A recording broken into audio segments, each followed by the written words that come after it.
There is no investigation. This boy has... There is not, really? It is to me. Don't say any F's and stuff. But I have to put her on the side and worry about I'm gonna do what I gotta do for me and my boys and my kids. Don't say any F's and stuff. There is no investigation. This boy There has... is not, really? It is to me.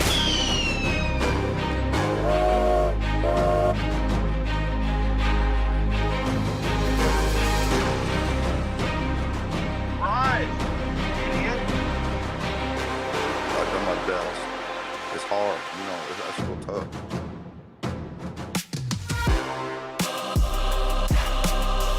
but I have to put her on the side and worry about the boys. I'm gonna do what I gotta do for me and my boys and my kids. Don't say any F's and stuff. Live from the NBD Production Studios, you're in the lab with your host, Joshua Diaz. There is no investigation. This boy has... There is not, really? It is to me. But I have to put her on the side and worry about the boys. But I have to... What's up? There is no investigation. What's up? Don't say any F's and stuff. How's everybody doing? But I have to put her... But I have to put her Good to see you. Good to be here. on the side How's and worry about the everybody? boys. Candace, you mind if I do my intro? Candace, come on now. Candace, the Candace thinks everybody forgot about her. We didn't forget about you, Candace. We play you every single time on this show. We put your voice out there to remember what keeps us engaged, involved. Welcome to the lab. I'm your host, Joshua Diaz, and I've been just once again. I'm so glad that other cases get solved, but Hawkins County, what the hell?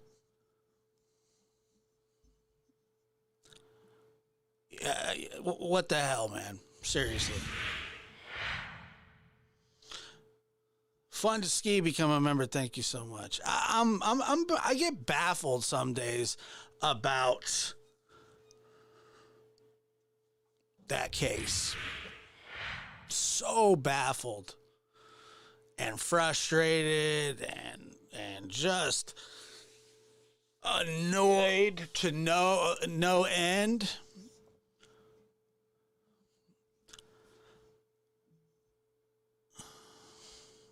I've missed as to why you are now black and white. What's up?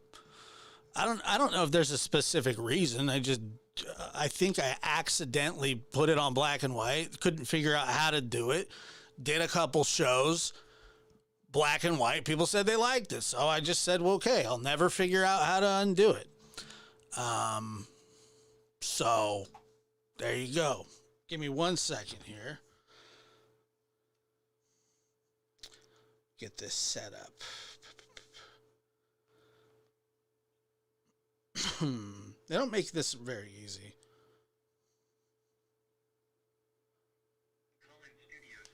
Give me a sec.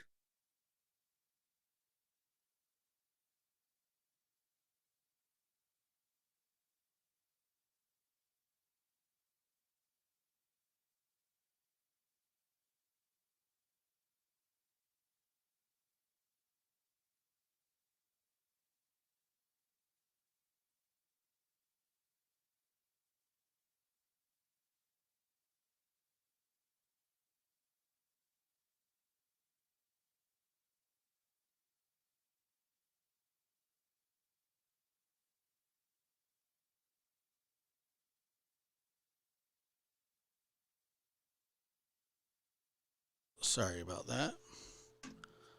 Just setting up the call-in studio thing.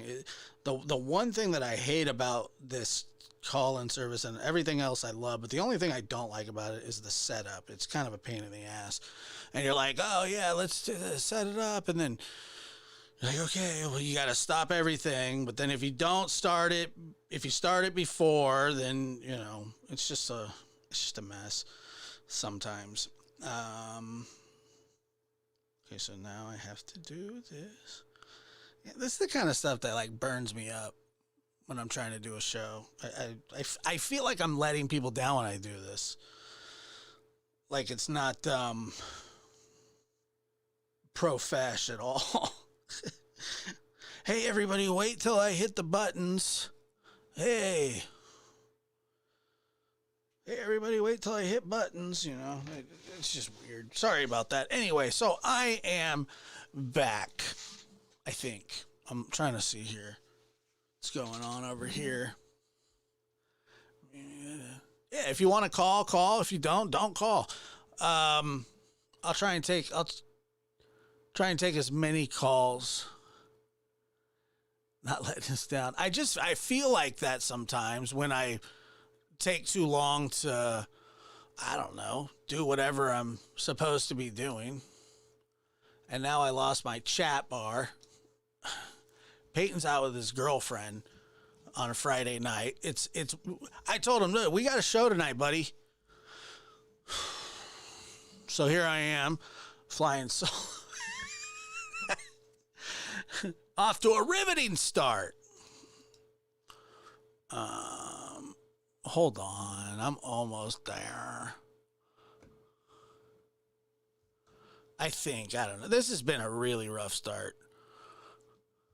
You guys know how I get when I start rough too. It's never a good feeling. But I'm not gonna lose it. I'm not gonna jeopardize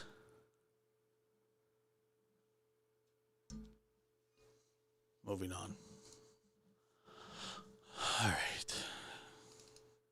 I thought I had all this. I was like, yeah, I got plenty of time. And then I like look up and I'm like, okay, we're like 4 minutes past already. Jeez. Yeah, it's just a pain.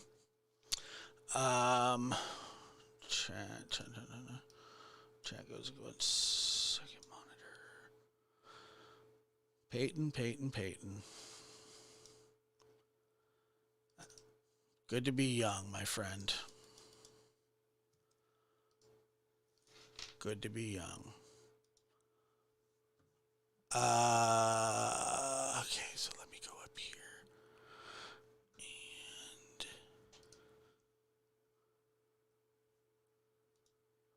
okay, that's cool. I can just switch back and forth.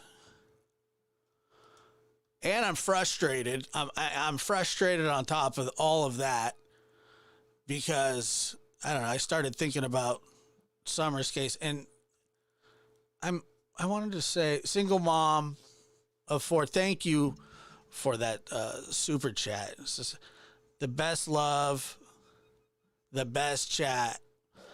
Love the lab. That's how I feel about it too. So it is great to be here. Great to be with you. We'll take some phone calls when we get rolling here, but so yeah, I just been thinking about that case, and it just drives me nuts. But one of the things that I did first and foremost, I wanted to thank somebody very special, a moderator of mine. Look, you guys know that I went from having 2 young boys who are like growing up and almost don't need their father anymore for anything except, I don't know. I got a text the other day that one of them needed deodorant. A text. Hey, Dad, give me some deodorant when you get a chance. I'm like, oh, okay, cool. So I go from having 2 little boys to big boys. And now I have 2 little dogs, basically just little babies as well. And for lack of a better term, They are eerily identical. Now, I'm not saying that I love my dogs more than my children. That's not true. I don't. I love them unconditionally, I guess, but I love my dogs the way that you're supposed to love your animals. Dogs and people, look, if I had to choose, which I would never, but if I had to, I'd always choose my kid. Maybe. Depends which one. I'm kidding. Is he over 18? If he's over 18, then fine. I don't know. But anyway, my kids, when they were playing basketball and baseball, and they would just, the whole house, like it would just smell like onions when they were, 12 and 13. Just dirty socks and, it's just ridiculous. It's just, it is what it is, right? And now they tend to smell a little better. The deodorant was a good, the deodorant, you know what I'm saying? That was cool.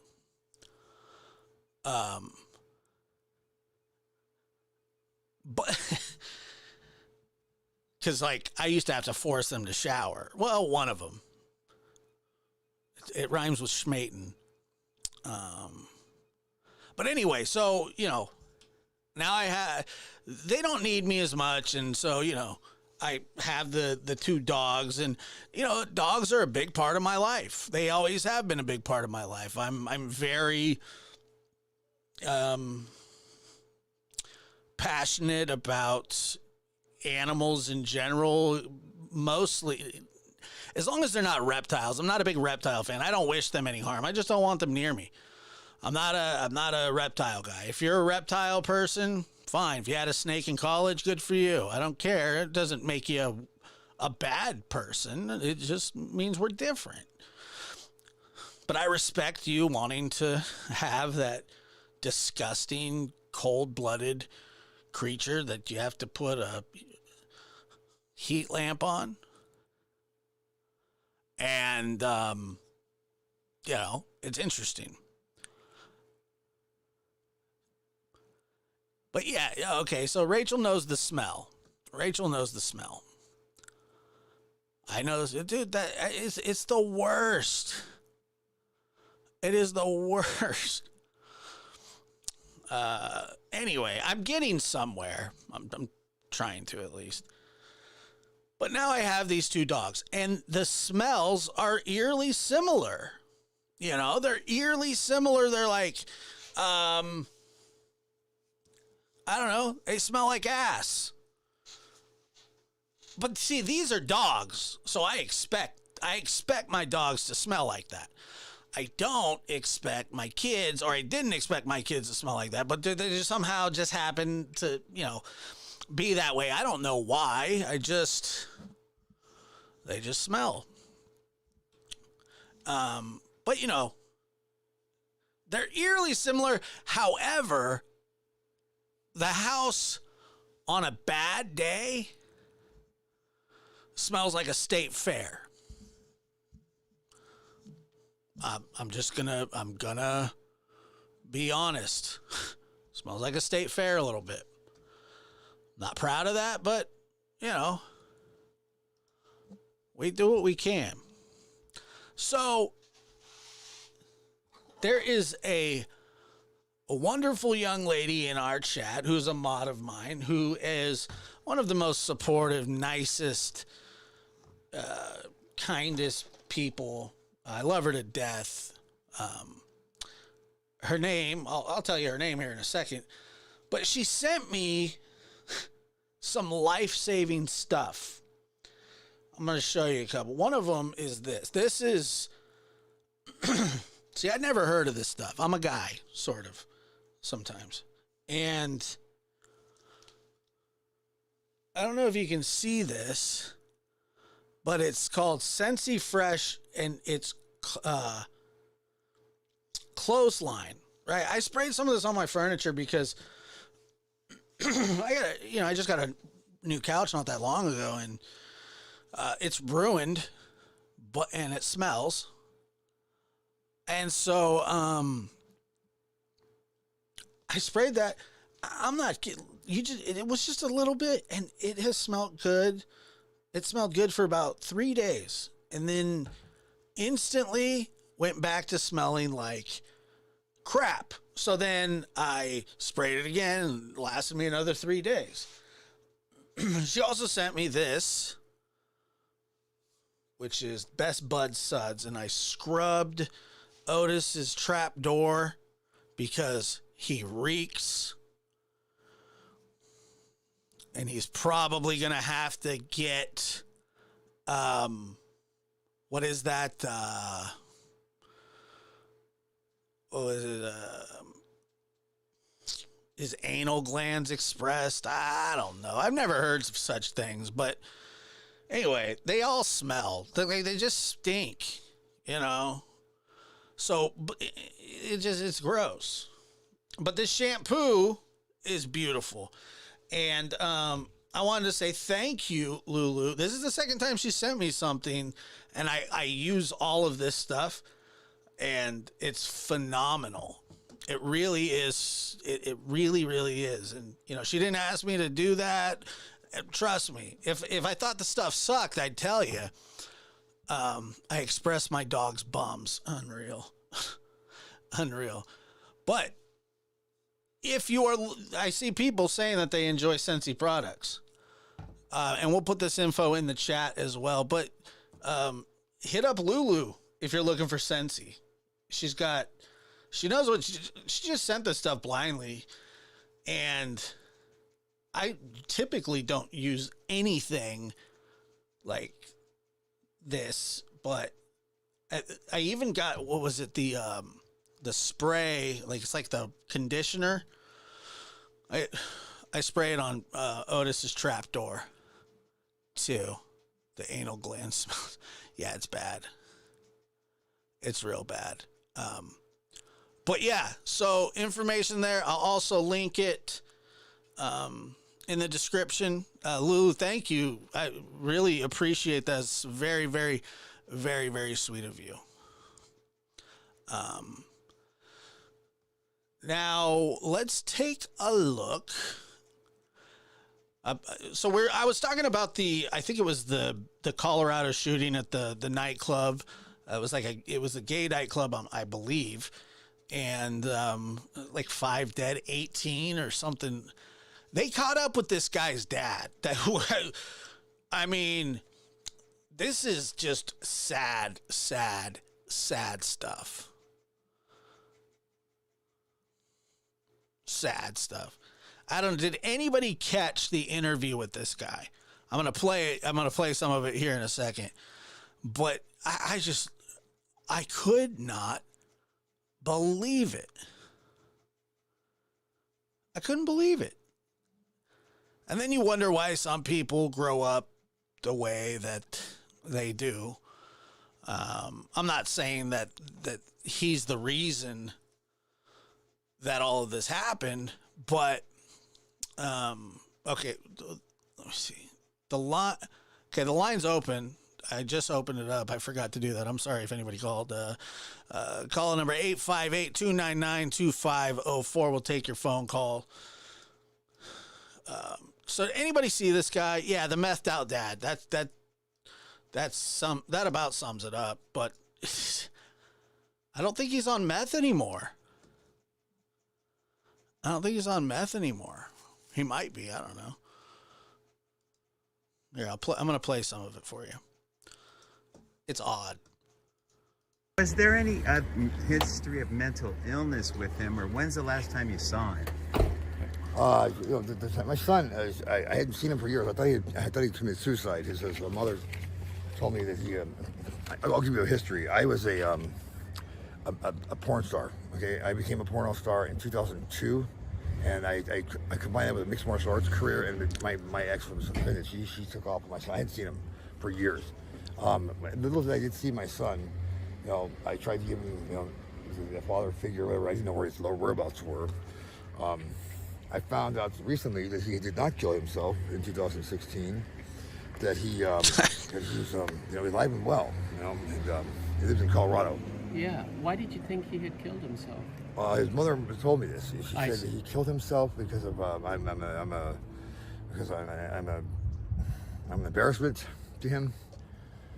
My son is Now, I loved him so much. You know, I didn't want to lose you know, be around. Now, I want to just, not necessarily warn. I'm not trying to warn you. Some of the stuff that he says is completely offensive. And he's one of those guys that says it without even really, I just don't think he understands how ridiculous it is. I don't know if he's trying, I don't necessarily, what he's saying is hateful, but I don't believe that that's his intention. And keep in mind that this guy was a UFC fighter. He was addicted to meth. He was on intervention. He was a P star, according to him. I don't know what constitutes a star, but that's what he did for a while, used meth. And he claims that he's not on meth anymore, but I don't know. He might not be. I mean, you do a lot of meth for a really long time, and like things get bad. You know, they get really, really, really bad. And you know that's unfortunate, but I'm gonna go ahead. He's had a terrible life, and it's very obvious. I wanted to be around my son and be there for him. You know, I have a daughter the same way I had my son. I never see my kids. I never, you know, but I want to be in his life. You know, he's been accused of doing some crazy thing. I don't know what he's been accused of. I can't get answers from the attorneys really, but they're saying that somebody's, you know, it's involving a gay bar or some shit. I don't know. I don't know what the heck he did at a gay bar. I don't know what's going on. Well, he's accused of going on a mass Tracy. shooting at a gay bar and killing 5 people. Colorado. Okay, well, that's shit. If he's accused of doing that, I'm glad he's not gay. You know, Okay, so Shit. sorry, but Tracy, thank you so much. I love your stories of your life, Josh. They're humorous. Yeah, sometimes I figure it is if they bring me misery, they're probably going to bring other people. Misery's a bit of an overstatement, but yeah, a lot of weird stuff happens. Thank you, Tracy. doing that, I'm glad he's not gay. You know, I should say that, but I'm glad he's not gay. So it's I don't know. So apparently he accused of doesn't going know. on- He doesn't know anything about what happened. Meaning, like he knows his kid's accused of something at a gay bar, and that's it. He doesn't know what he's accused of. He just knows that he was at a gay bar. And a mass shooting at a gay bar and killing 5 So this people. guy kind of tells him, Crazy thing. I don't know what he's been accused of. I can't get answers from the attorneys really, but they're saying that somebody's, you know, it's involving a gay bar or some shit. I don't know. I don't know what the heck he did at a gay bar. I don't know what's going on. Well, he's accused of going on a mass shooting at a gay bar and killing 5 people. Colorado. Okay, well, that's shit. If he's accused of doing that, I'm glad he's not gay. You know, I should say that, but so he said there's no excuse for doing that, which we agree with. And then he said, I'm just glad he's not gay, and which is completely offensive to the entire situation and just humanity in general. Because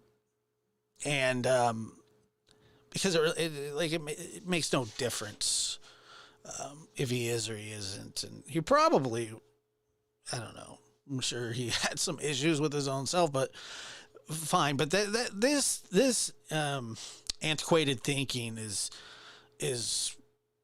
you know, he's only 48 years old, but it's not.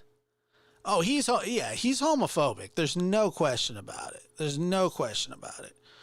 And it was probably something that was just stomped on over and over. And you know, it's not about, but it's really weird because when I watched this, it kind of took me through like waves of like, you're like, this guy's insane. He's disgusting. He's a creep. He's the worst father in the world. And then you're like, a little bit of humanity peeks through, and then like it's the door's shut again on just like psychotic rhetoric and involuntary movements from too much meth. And anyway. Like, but he's like, hey. When was the last time you saw him? Shit, it was. I saw him. I made efforts to see him, but I think I see him in 2011. 2011. Yeah. It's been quite some time. It was in 2011. Yeah. Was he living in San Diego at the time? He was in Carlsbad at the time. He came back from Colorado. They were here, and I had a little bit of a relationship with him. He was 10 years old, you know.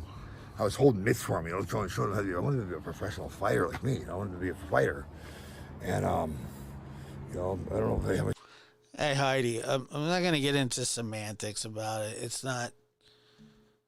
It's just not about that. No, I'm not scared. It's more. I think homophobic means like not tolerating, but you know, I didn't make the word up either. Well, she takes after me, whatever. But no, I'm not Christophobic or homophobic. You know, I said, my son, you know, what the hell, I didn't expect to hear this kind of stuff. He's a big kid. Yeah, he's taller than me. He's like 6'7". He's a big guy, you know. He's 6'7", like almost 300 pounds. So you said you've been trying to reach him now? No, he reached me. He reached out to me. Okay, and said what? You know, my son is just say, hey, Dad, I want to talk to you, man. I want to see you. I'm like, well, you know, I was happy to hear he wanted to see me. He wanted me to come out to Colorado. And I was like, sure, I don't have the, I can't just get out to Colorado like right now. And he wanted it right then and there. And it seemed like he's old. You know, he was happy to see me, right? Or he wanted to see me. He needed something right then. It was urgent. So I was a little alarmed by that. This was 2011? No, this last year. Oh, okay. I found he's alive. I was happy to hear he's alive. And yeah. Yeah. So he contacted you last year, and he wanted to see he you. reached out to some from people. Even he was, he got his attention. He called some people that I knew, that he knew I knew, and I was to bridge the gap between my son and I. These people did. The Kennedys, Kennedy Insurance over there in El Cajon, like they're good. They're good connection with me and my son. Cause like they were around my life when my son was a baby, you know. So, yeah. Was there any indication that he was distressed or that he was upset about anything when he contacted you? What did he tell you? My son, he seemed like he was a man. I'm talking to a man on the phone, you know. I was like, what the hell? I'm talking to a grown up here, so it's a little weird. But he said, you know, be straight up with you. My son laughed at me. He had words, and I just got so impatient when I said, you want to kick my ass, kid? He was like, yeah, don't you think he raised at me? He said, seriously, who the hell you think you're raising at? I don't care how big you think you are, you ain't kicking my ass. I fought in the UFC, and if you go do that, you're gonna bring your lunch. He definitely did fight in the UFC. I mean, he's a trained MMA fighter, and he's odd. As I told him, he's, oh yeah, come on, kick my ass. I got news for you, bucko. I can kick your ass still. I hate to say it, but I'm a black belt in jiu-jitsu. He's a no belt in jiu-jitsu. But I love my son. I love him. I want the idea of seeing him again, but you know, shit now.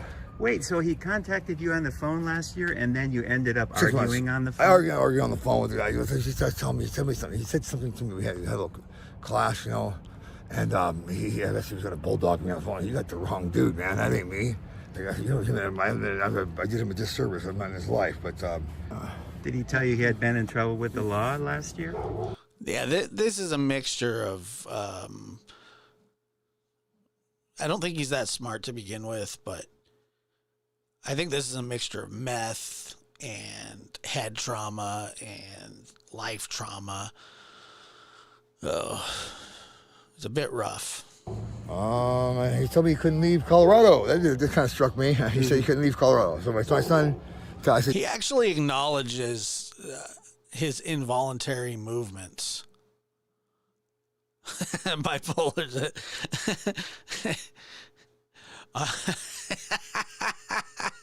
I don't know if he can or not. I'm just telling you what I heard.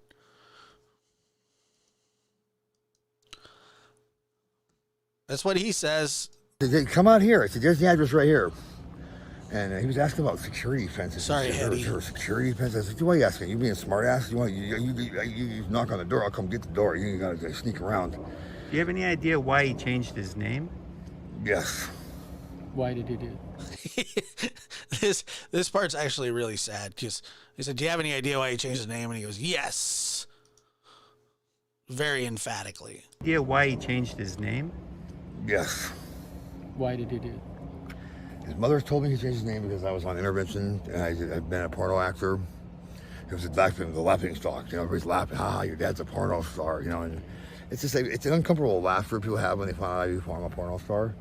It's like, all right, a porn actor. It's, I haven't even done porn. I stopped doing porn a couple years ago, because Can you imagine this airing on the local San Diego news? Like, tonight at 5, we have the father of the Colorado shooting. He's a crackhead, and I shoved a camera so far in his face, and he wouldn't stop talking. He told us literally whatever we wanted to hear. Anything. We could ask him anything. He'd answer anything. That's the kind of guy he is. It's causing me a lot of problems. I was getting high on meth, and I was just like this. And I have permanent damage from meth. I was using this for years. You don't say. I have tardive dyskinesia and a lot of the nervous system movements and stuff I can't ever get rid of because of meth I use. I had to get out of that business, but that's it right there. But I was on an intervention TV show back in 2008. It is sad, man. It's sad how people like that. I mean, this is just such a broken life and family, and I almost died using drugs. What show was that? Intervention television show. Intervention is A&E. It's just like a documentary where A&E. Okay. They'll follow a person that's addicted. Like I was peaking in my addiction for meth in 2008. It was the worst I'd ever been. Mm-hmm. It was life threatening. If I hadn't stopped, I would have been dead. I don't know. Yeah, he's gotten knocked around a bunch. The one thing that I find interesting about him is, like, outwardly, like I know he looks like crap. Like, he looks old. He's supposed to be 48, and he looks much older than 48. But typically, like, if you're an active meth user, and maybe he is, I don't know. He could be doing anything for all I know. I don't know the guy, but he looks fairly physically healthy. Like, he's not bone thin or anything like that. Like you said, his nervous system shot, his cognitive, he has cognitive issues and all kinds of stuff, but I don't know. I'm not down in the guy. I honestly, when I listen to this interview, it's not to judge. It's almost like just the human behavior and how other people were raised. Like, first of all, I couldn't imagine being raised by my own father, let alone this guy. Nor would I ever want to be. And I'm not saying that that's the reason this guy, and the reporter kind of gets to that here. He's like, well, if you would have shown more tolerance in your life, maybe your boy would have been,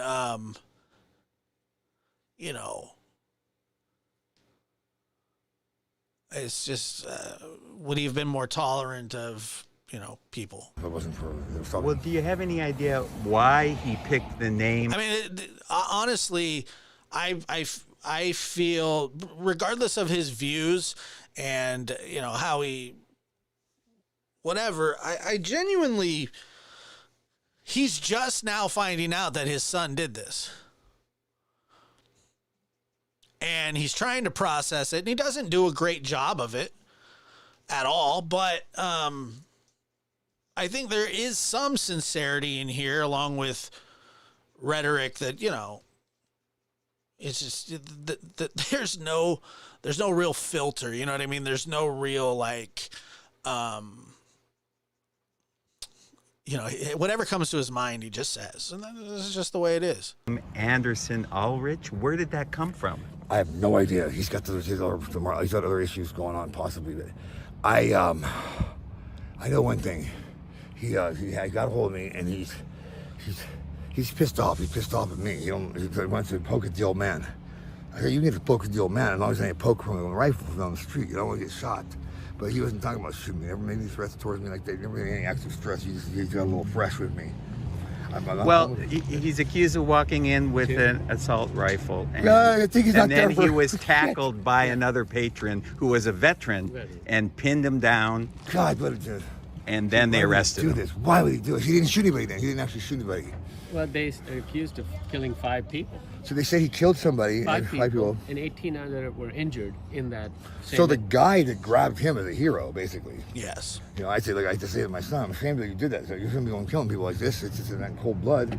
If he goes and kills people with cold blood, I don't know if he tried to do this or not. I could never do it myself. I wouldn't think my son would do this. Do you feel like you knew him well enough to indicate why he would have done something like this? It's weird when he puts his hands on his head a couple times while he's talking about the people that were killed, and he's obviously distressed about it, but his emotion doesn't come through very well because he just has trouble expressing anything. There's no excuse for going and killing people. If you're killing people, there's something wrong. This is not the answer. You're already gone if you're killing somebody. It's not socially acceptable. You can't just go and kill somebody. Was he in San Diego from the time was he born in San Diego? Yes, or he was born. He was born right here in Sharp Mary Burr Hospital over here, off the 163 right there. And then did he get in the house? Hey, the dog's outside. Get the goddamn house. Tell us what kind of kid he was. What did he learn? I mean, from you, did he learn how to shoot? Did you have weapons then? I'm not talking about a fight, though. I'll tell you this much. I showed that guy. Yeah, so here comes the masculinity part. He's reliving his relationship with his son in 20 minutes. He probably hasn't thought much about him. The mother told him that the boy died by taking his own life. I showed my son how to turn his fist over and then become a destructive weapon with his hands. I don't know about guns. I believe in the Second Amendment. I'm a conservative Republican. I like guns and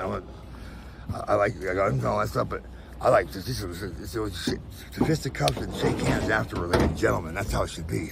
So tell us, share some memories from his first 10 years with you. You were, until 10 years of age, he was going to school here. Yeah, Nicholas is a good kid now. He was smart, man. There's something about him. He was really with it. He was he's intelligent. He's smarter than I was. I thought I considered myself intelligent for had all the head trauma I've had, but I'm actually intelligent. My son is way smarter than me. He's technical, savvy. He knows how to use the computer. He's really, just really smart guy. Was he in San Diego County from the time he was born until 10? About 10, yeah. Or did he go up to Orange County sometime? No, he went to Orange County, but he's... Because you were up in Orange County, I was in Orange County. I was 2016. Huntington Beach and then L.A. I was in the San Fernando Valley. But he stayed in San Diego County that whole time? He remained in San Diego with his stable in-laws. When did you hear about the incident? Yesterday. And you called immediately, tried to reach your son? There's a guy on the phone from Colorado, real assertive and very polite gentleman who's with his attorneys. I see. And they reached out to me and and I was like, wow, my ex-wife actually told me. And she said, oh my God, they're trying to reach you. And I was like, I couldn't believe it. I was like, still kind of shocked. It's 5 people are dead. I just hope that there's another suspect. This is not something like this my son actually did. I don't want him to be... He's gone. He's history. If he did this, they're probably. I mean, they have like special circumstances for stuff like this, and involving special circumstances, you never know what happens. Right? So I want my son to live a healthy life and hopefully not. Shit, man. So his attorneys called you. Yes, sir. And they said your son wants to talk with you. Why did they call you? He didn't actually. They didn't say he wants to talk to me. They said that it happened. Can you believe what happened? They started telling me about the incident. there was a shooting involving, multiple people. Right. And then later on to find that it's a gay bar. Yeah, right.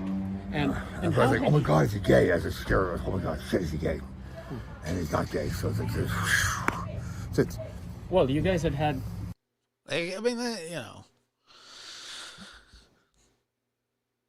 conversations about that. You were. Oh yeah, you I was told adamant. him. Yeah, you were adamant that gay I is was adamant gay this is ain't bad. happening. I'm a Mormon.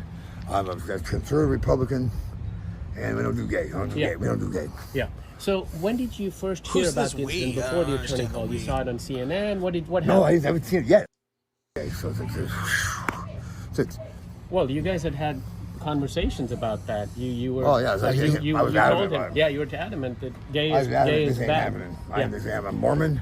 I'm a conservative Republican, and we don't do gay. We don't do gay. Yeah. So when did you first hear about the incident before the attorney called? You saw it on CNN. What happened? No, I haven't seen it yet. I still haven't seen it. How did you learn about the fact that your son was involved? Right, I learned about that my son is alleged to have been something like this by this attorney. They were yesterday, literally, they were yesterday. I have no idea, Gotcha. So you hadn't heard it on the news until the attorney called. I'm still going to check this out. I'm going to look for like a little clip or something like that. Right, it's interesting to me. But my point is, my son's like, well, it's a celebrity. I say it like that, but geez, God, it's a popular thing. Everybody knows about this. Can you take us back to his childhood? Because the first 10 years you had him, right? I had him. When I had him, that's a good times right there.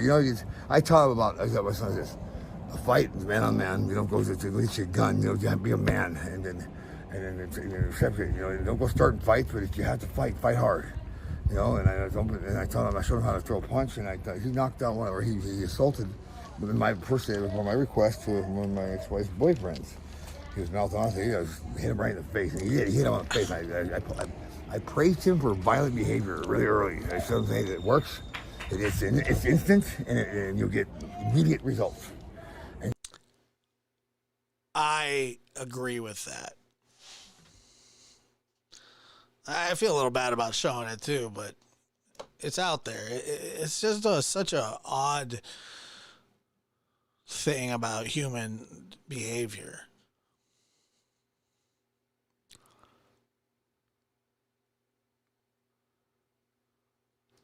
And you'll always get what you want if you're good at fighting. But this is not something we foolishly do and just take it to a bar or a social place and go shoot people. I don't want. So here's the thing: he's brutally honest about the things that he says, and a lot of them are just like but I believe him. I do. I mean, he seems pretty honest. I don't think he has much of a choice. He's trying to be held accountable and to go away forever. He's this incarceration exposure, and not the death penalty is exposed to. I think he's exposed to this. Colorado doesn't have the death penalty. They do not. Oh, thank God.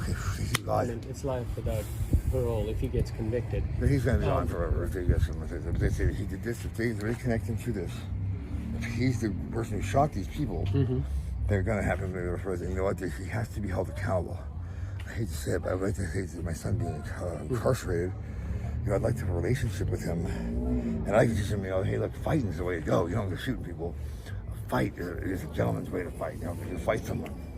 What do you do for a living now? Right now, I'm a professional MMA coach. Let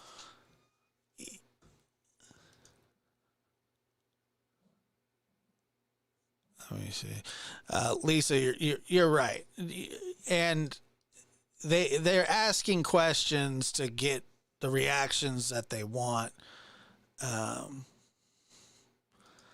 Yeah, if anything, show this to your kids. Don't do drugs. I mean, and it's a terrible life. I coach free agent fighters. I also do scuba diving. I scuba dive boats. You coach what? Professional mixed martial arts. Mixed cage fights. Gotcha. Okay. And how long ago did you quit the porn industry? 2000, and I think there's a couple of things for bracers. I just shot for. What does that have to do with his son, though? Like that's where, you want to ask him about his son, fine. You've already got that question out of the way. It's a little much. I mean, a couple random scenes here and there a couple years ago, but I'm not active. I don't do active porn or testing for porn. Or testing for HIV. So I have just did porn like 2020, 2020 was the last time I did. I see. Yeah. Have you been sober for a while now, or I'm off still drugs, struggling? No, I actually have. I have. I'm sober. I'm dry. You know, I'm not using drugs. But I have a lot of damages from drugs that will never leave me. I'll never have. There's a nervous system. I have movements and controlled movements. Were you in a program? Yeah, I went to a program. I went to way back in 2010. Okay. I finally started getting. I went to intervention. You know, that didn't work out for me. For so well. alcohol and drugs both, or? Predominantly is crystal meth, and because it was a connection with the porn industry. I didn't start using methamphetamines until I was like 28, 30 years old, like 30-ish. And how old are you now, sir? 48 years old. I'm 48. But I got into the pornography. Let's see. How is this unethical? He has a choice to not answer or even be there. Clearly, this man is comfortable in front of the camera. I get it. It's a porn joke. But he is not of sound mind. They're breaking the news to him that his son is a mass shooter. They're asking him leading questions about his personal life that don't have anything to do with it. Let's see. You know, they're asking him questions that have nothing to do with what's going on with his son. They want to interview him about his life, fine, but that's not what they're there for. So don't act like he has a choice. You know, a lot of people have choices that aren't supposed to be able to make them. That was about him. The show was about him, not about his son. Okay. About his son. They want to interview him. If not, you know, but it's unethical, especially for a reporter. Reporters actually are supposed to show some sort of integrity, and he's actually not showing that. He's showing something. He's showing something that, you know, I don't know. It's not relevant. I'm showing it too, so I guess I'm just as bad. Performing and acting in porn as the.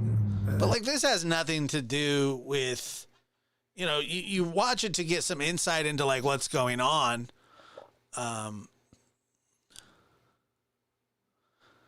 Yeah, for 2002, so I was 28. That's when I started doing drugs. So then, drugs, dude, they're not good for you. And this meth is like, fuck it, just fucks you up physically, mentally. But it also does irreparable damage to your nervous system. Now that you hear this news, alleged accusations against your son, yes, is there anything that comes to mind that may have people in the community want to know why? You know? What was the trigger? Bad pun. Man, it's fuck with him. People are fucking with this guy. I heard he was heavy set. He was like 300 pounds or overweight. Who was doing that with I him? have no idea. These are the things I've heard. Absolutely. I've heard but you got to realize, I thought he was gone from 2016 until like a few months ago. He called me like last year. It wasn't that like even a year ago. He called me.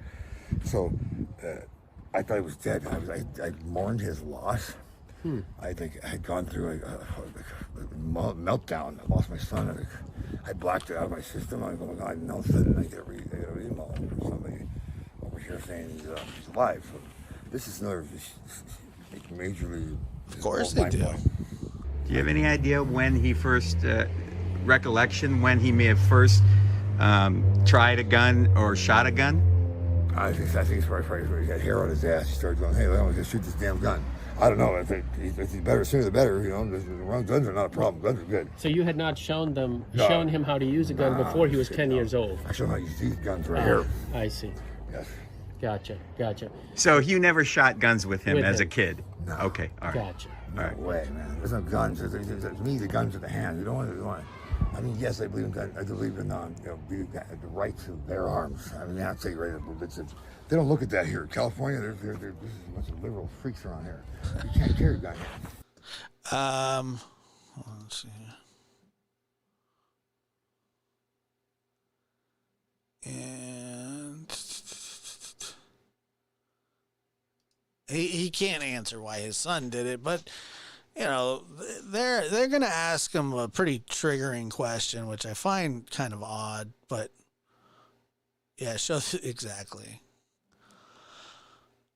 He was an ex-fighter, Cherry and Max. Yes, he was an ex-fighter. He was in the UFC, and I think he did bare knuckle boxing, and then he got into, you know, a very bad industry that steals your soul. What do you and a drug. have to say to the community about this? Man,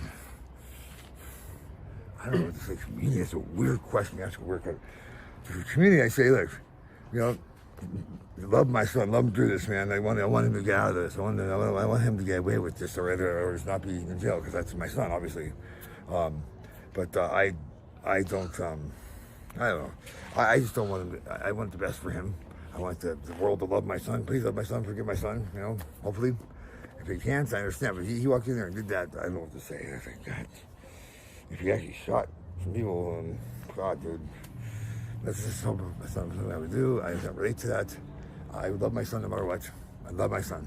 Let me ask you this one question, sir. You talked about gay people with him, and you talked about them being, I don't know exactly what Satan's people or what have you. Let me ask you this. Do you think...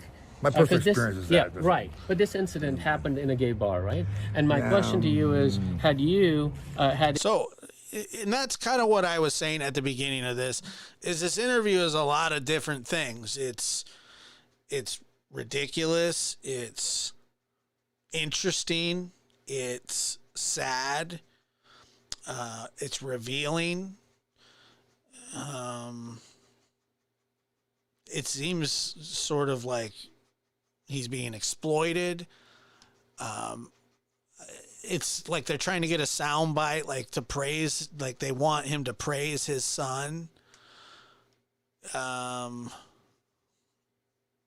Like they want that soundbite, and like, you know, he doesn't give it to him. He doesn't. I mean, it's a lot of things. Do you think these conversations you had with him, his upbringing, had you taught him more tolerance? Let me be direct. Do you think, he would have been more tolerant of gay people? Apparently. I think that my anti-gay, anti-fanatic, they come conservative writing. Here we go. Had you taught him, do you think these conversations you had with him, his upbringing, had you taught him more tolerance? Let me be direct. Do you think, he would have been more tolerant of gay people?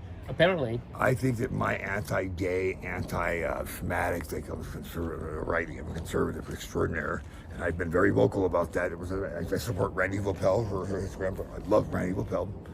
He's a good American. Hopefully he'll be president someday. Randy who? Randy Lopel. Randy. Lopel. Randy. That's a good man right there. That's the best man for the job. Mm-hmm. I'm a righty. He's conservative. We're right, we're left. I'm one of the rights. I've been very vocal with that's my son. I'm a conservative, and gays. I mean, first gays have been very mean to me. They're bullies. They're bullies the kids. It's like reversed. Like back in the day, it was okay to be gay. You know, it's like these guys. Now it's cool to be gay. It's not. I think it's not cool at all. I think it's my opinion about gays is they're just not okay. People should stand up against homosexuality. They shouldn't necessarily go to the bar and kill people. It's social. No, it's not what I'm talking about. They stand up against it. What's right is right. And marriage is for a man and woman and all this. But I don't go into all that. It's just yeah. Did you say you were Mormon? Yeah, I'm Mormon. And how long was Nick He's Mormon too. From the beginning? Yeah, he's from the gay. So I made sure you gotta get the kid baptized. I had his mom do it. His mom's a good Mormon too. She's nuts. He was baptized in the Mormon church? Yeah, he stayed. Mormons don't do gay. We don't do gay. There's no gays in the Mormon church. We don't do gay. We have to. I don't know that much about the Mormon church, but I think you might be right there. That's what the religion teaches. That I'm not sure. I don't know that much about the. Yeah. No, we're not going to accept gays. We don't have to do that. We're not forced to do this, you know. But yeah. Well, having given that attitude, yeah. What do you say to the families of the 5 victims? So right there he says, given that attitude, Okay. Yeah. Okay. So Mormon church. Okay. Well, there you go.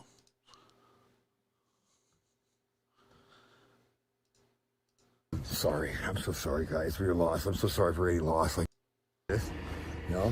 He stayed. Let me rewind here a little bit. Mormon? Yeah, I'm Mormon. Sexuality.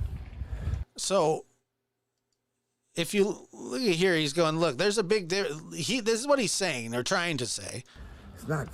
There's a big difference between, me being a Mormon and going into a bar and like killing people because of that. He's like that. He's trying to say that, but he's not very good. I think it's not cool at all. I think it's my opinion about gays is that it's just not okay.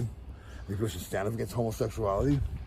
They shouldn't go to a bar and kill people. It's social. No, it's not what I'm talking about. They stand up against it. What's right is right, and marriage is for a man and woman. I don't go into all that. It's just yeah. Did you say you were Mormon? Yeah, I'm Mormon. And how long was Nick He's Mormon too. From the beginning? Yeah, he's from the gay. So I made sure you gotta get the kid baptized. I had his mom do it. His mom's a good Mormon too. She's nuts.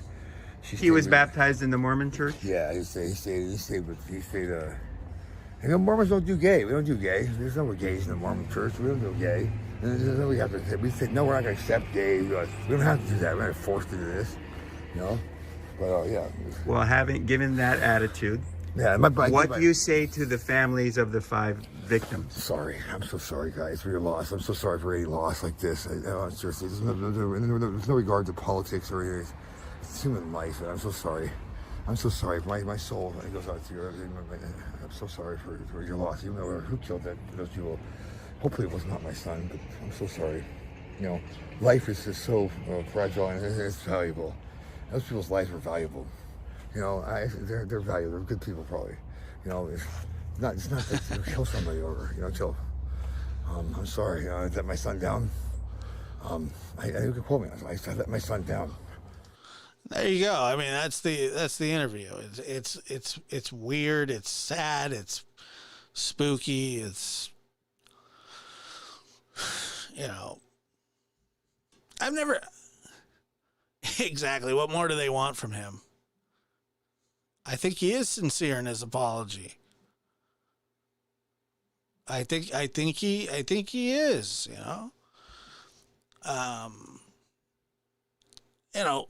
This guy and I, our politics are so far apart. But the thing is, I don't care about people and their politics. I really don't. I just don't.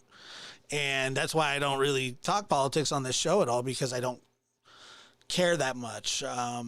Because it's just such a divisive subject, and I don't want any part of it. So, even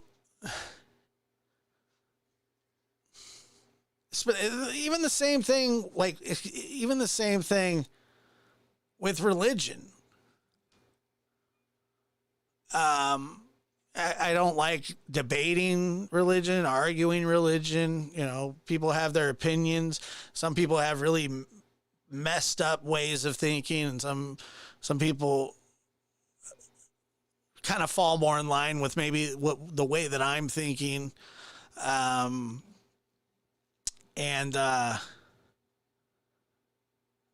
So it's like kind of a yin and yang. Like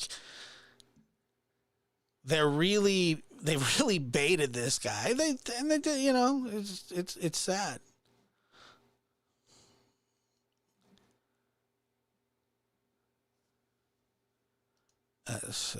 It really is sad.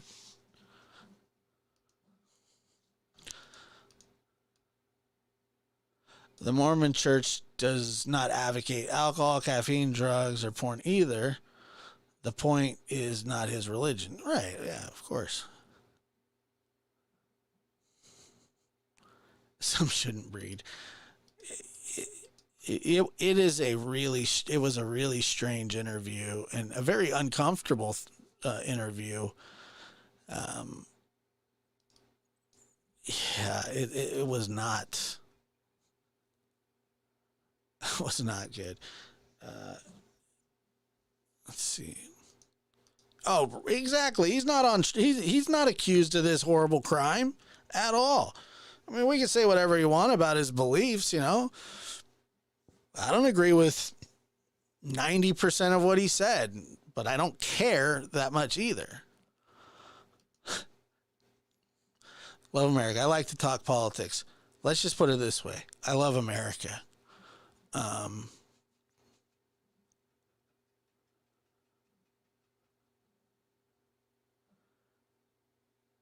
Let's see. Everybody acts like they're are freaking perfect in these chat rooms. No, I don't think so. I don't think so. I really don't. Hold on. I keep forgetting to check the... Oh my God, it expired again. Hold on. Sorry. 858-299-2504. Give a call in. We can discuss it if you want. I feel bad for the guy. It sucks, man. It's sad. Yeah, that's exactly what he's doing. It's a pretty crappy interview.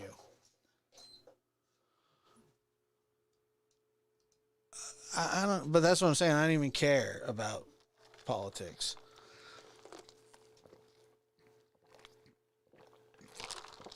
I only vote like locally for like sheriff and stuff. Let's see here. I need to 858-299-2504 is the number to call. Yeah, most churches do teach against it. Yes, that's true. That is absolutely true. So, but you know, just trying to make it his problem, which I didn't like that at all. I didn't like that at all. I found that odd.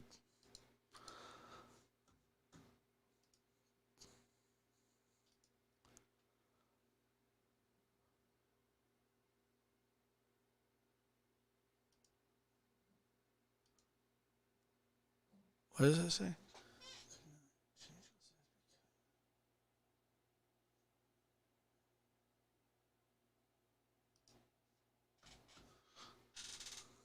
I don't know. I don't know what happened. Well, I just dropped a call. Well, that was good. It's a great call-in show. I forgot to check twice. I had 3 calls on the board. I just dropped all 3 of them. You know, so terrible start to the show. Then I just played one of the most controversial. I didn't even think like that it was, I knew it was bad, but I thought it was relevant, and it just wasn't really relevant.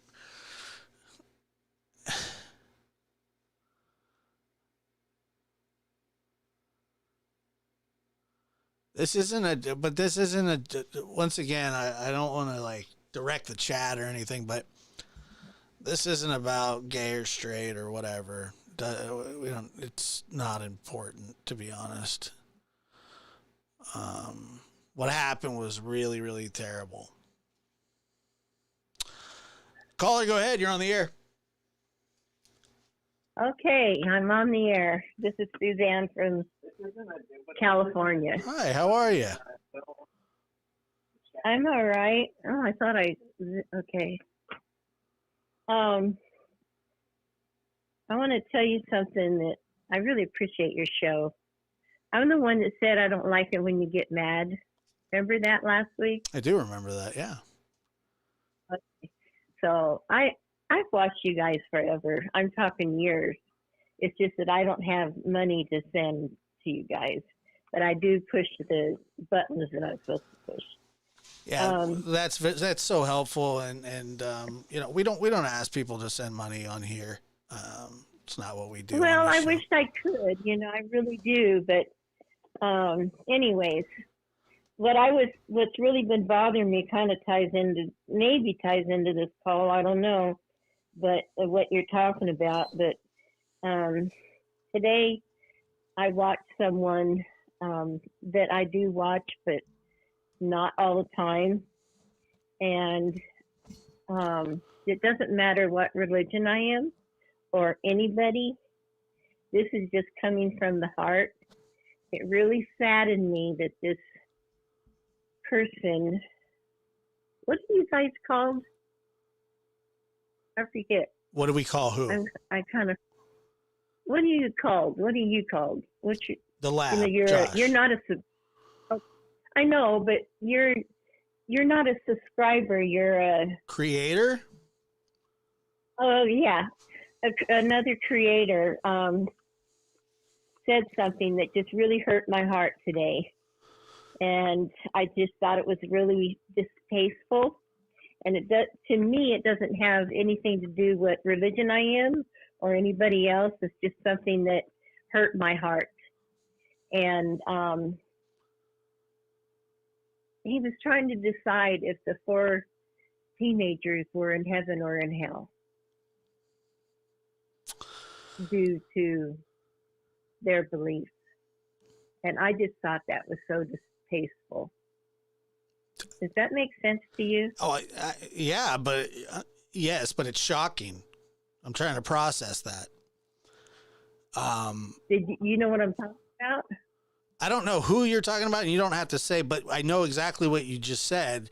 And if they were debating whether the 4 college kids that were killed went to heaven or hell. And the topic started because that particular creator doesn't believe in angels. So what? You know, there's a lot of things when we get on the other side that we're going to be sitting there going, my goodness, that's really shames me for the way I believed. Right. It just really hurt my heart. These kids don't even know we don't even know who killed them yet. And this creator is putting the question out to the public on national TV. Do you believe, who believes it? You know how you do the polls? Is putting it out there. Do you believe that who believes, put a 1 if you believe that these kids are in heaven, put a 2 if you believe that these kids are in hell. You know what? You know, I just saw somebody's name, and I'll just go ahead and say it because I got a problem with this guy anyway. The pastor, you're talking about the pastor, okay?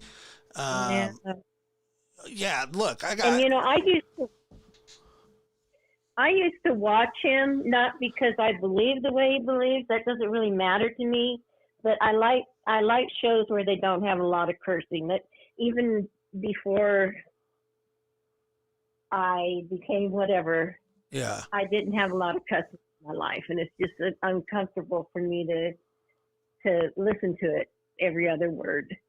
So that was my main reason to listen to him. I don't listen to him anymore because there's been a couple of things that I've really disagreed with him, not because of the way I believe in religion or God or anything, just the way that I believe in my heart. And my heart just sunk when that happened. Man. And it's just, and this creator is really struggling right now to have a subs. And I thought, well, I wonder why. Who wants to listen? Can you imagine being the parent of one of those kids and listening to that? No, I can't even imagine being me and listening to that. I just, I almost started crying. That's how bad it affected me. Let me just say this. First and foremost, he's not God. And so it's not up to him to decide or try to speculate who goes to heaven and who goes to hell. That's not his job. Okay. That's between them and who they call their creator. That's between them and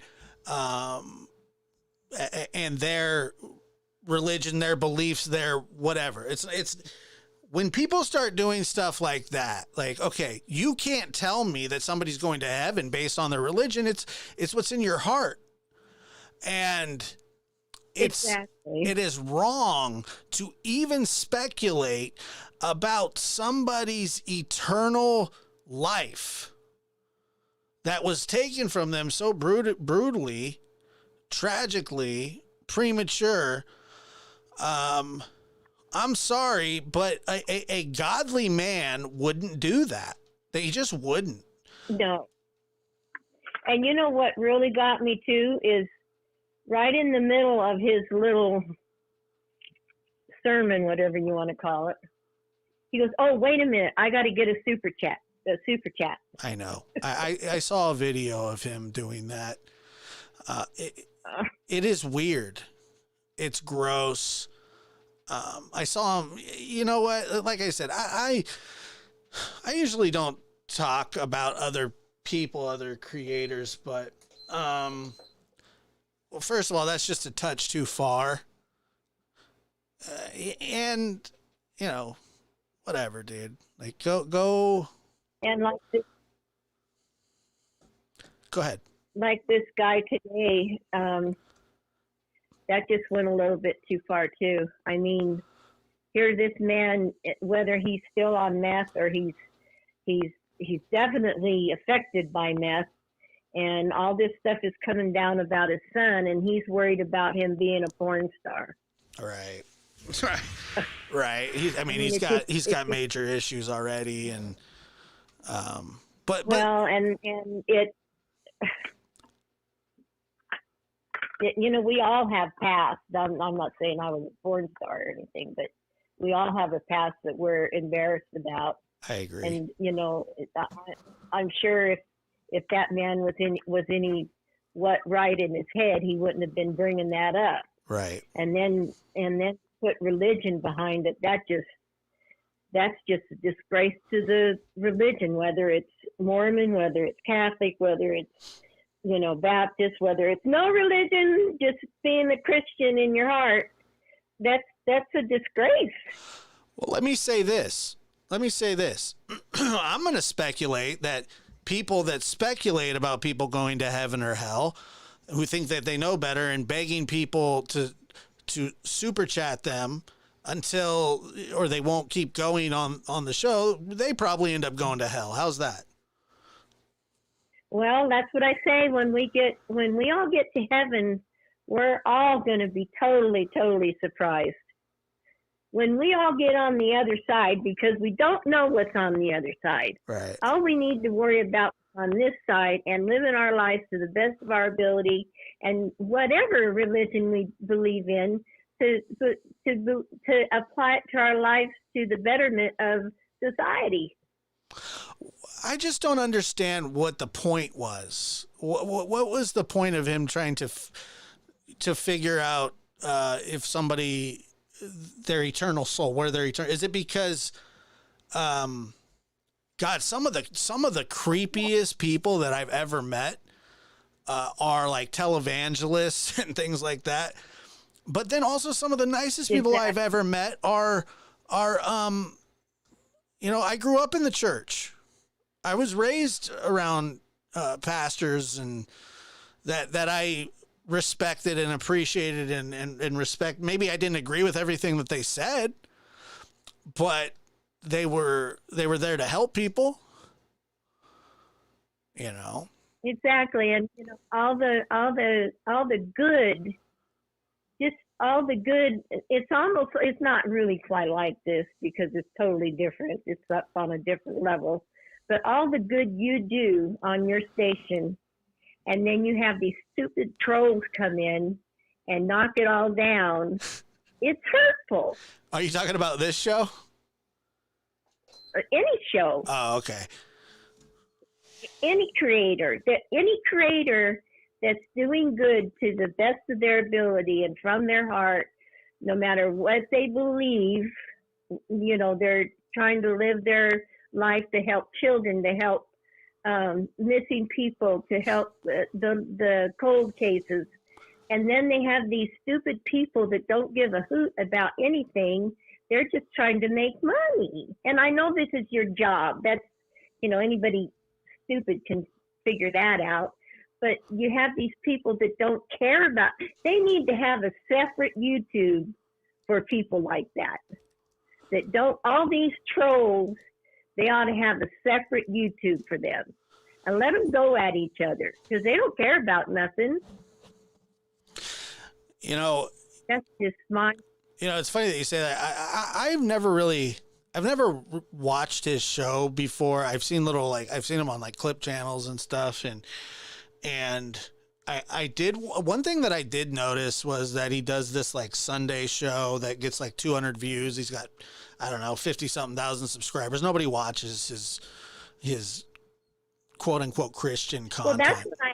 Well, that's what I accidentally clipped into this morning, because he has this Friday show that is for, it's a sermon type thing. And I accidentally clipped into it with it being the holidays. And it didn't take me long to figure out what it was, and I changed it.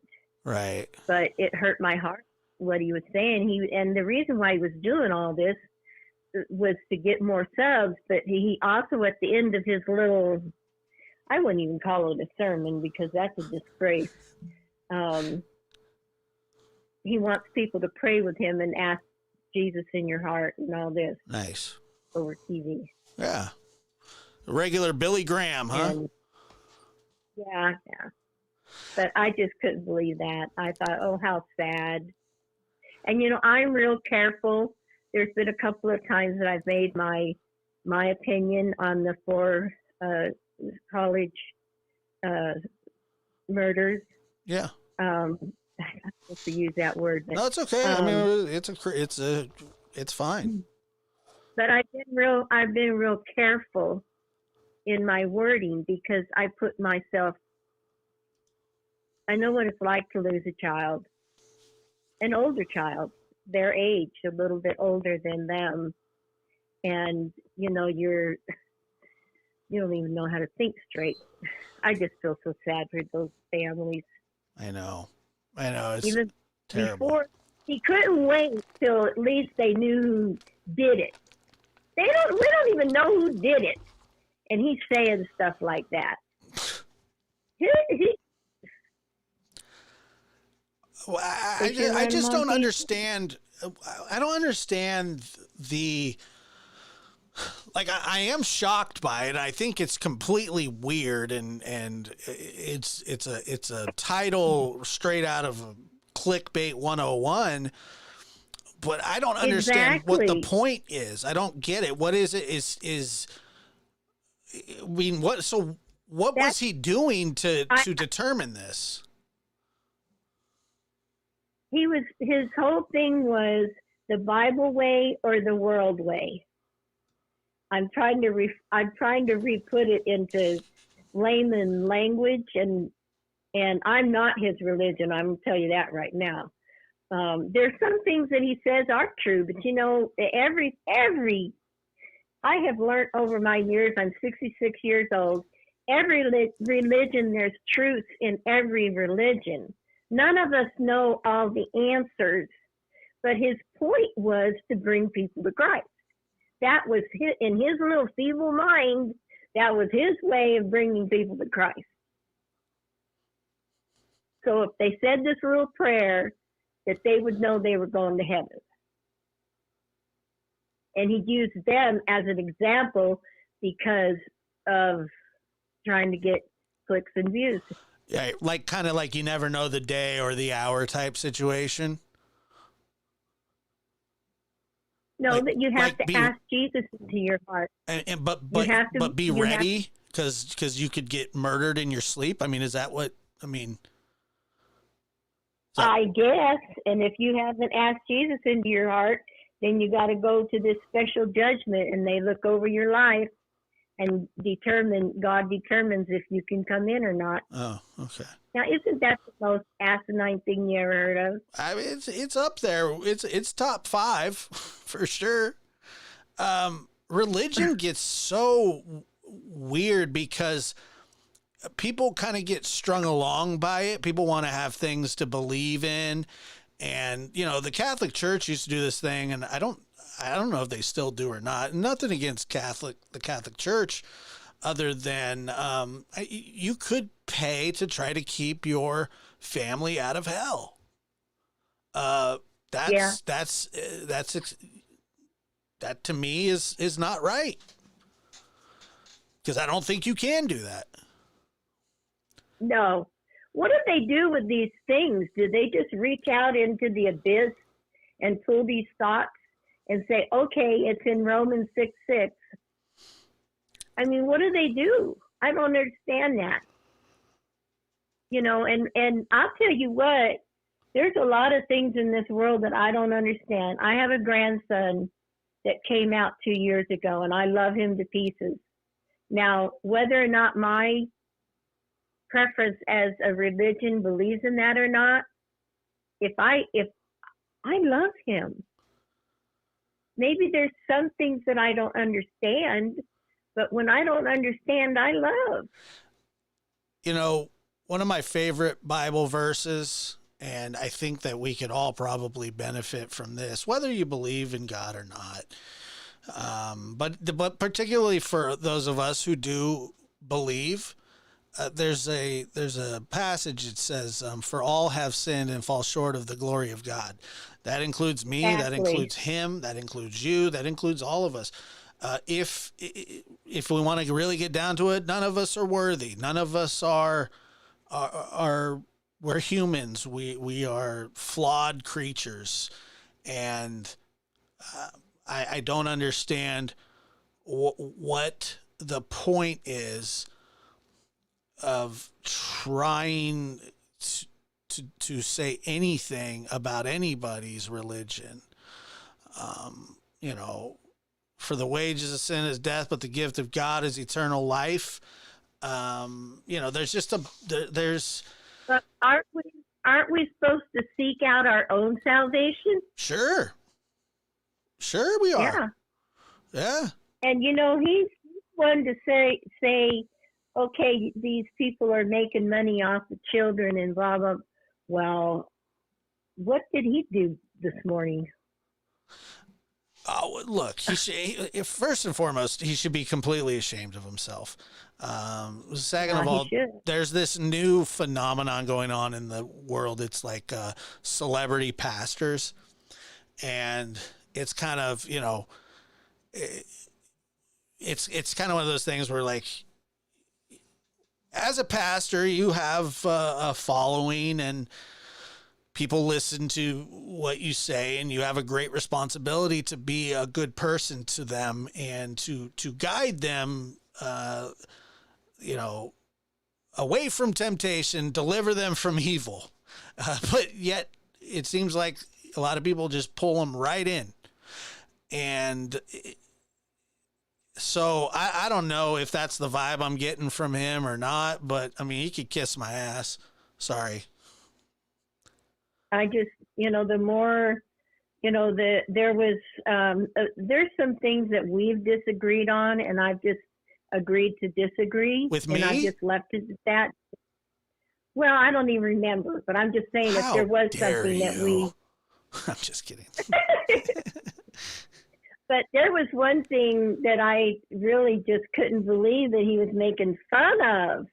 And I said, no, I'm whatever. Yeah. There's another creator that I unsubscribed, and I used to like listening to him, but his ratings have gone way down. And any time that you call in and disagree with him, he gets Now you get excited, Yeah. but this man gets mad. Right.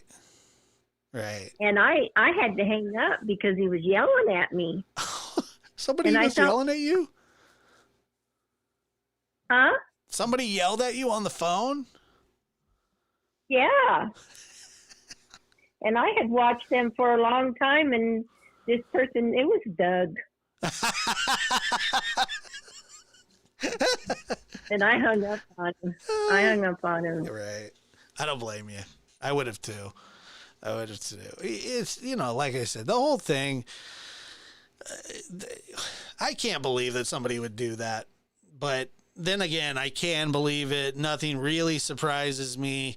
But I can tell for a fact that he can't tell who's going to heaven and who's going to hell. And for him to even insinuate that. No, this isn't who I was talking about earlier. The other character. Oh, I know who the other guy is. The person that we were talking about. Okay. I don't think that Doug claims to be a pastor.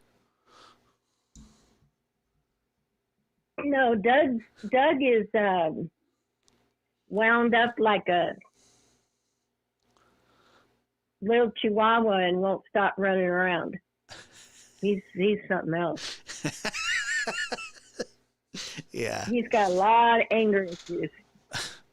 Yeah, I agree with that too. Yeah, I know that very well, unfortunately, but And I kind of feel sorry for Crime and Justice, but she keeps staying there with him. I don't know. Where else is she gonna go? Her own channel? I know. No. Yeah, they're friends. Everybody needs friends. Yeah. Yep. Well, I've taken up too much time. I appreciate you calling. I just, that just hurt my heart. And then this guy kind of set it off. Oh my gosh, what an embarrassment. Well, thank you so much for calling in. Okay, you have a nice evening. You too. Bye-bye. Bye. What a great call. I mean, that call was worth it all. Great call. Hilarious. Oh, man.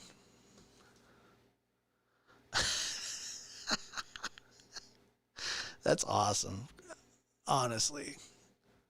I mean, look, hey. She's calling out. She sees it. She feels disgusted by it. She hated it. I don't blame her.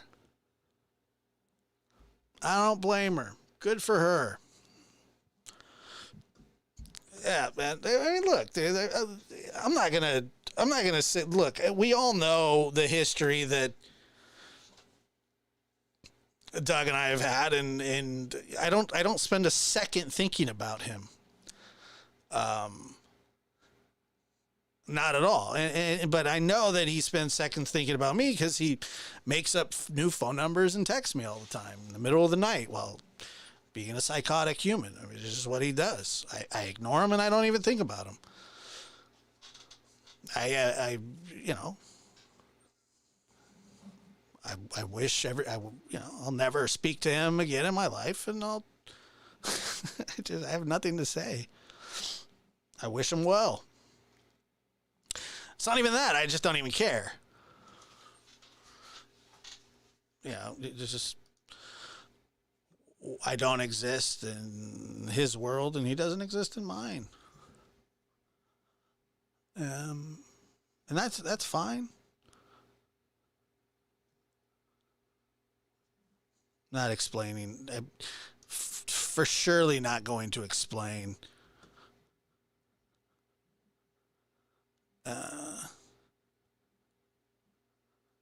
Still listed as.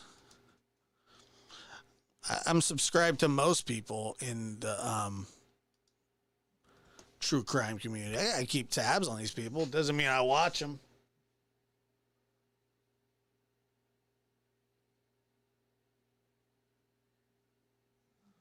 Yeah.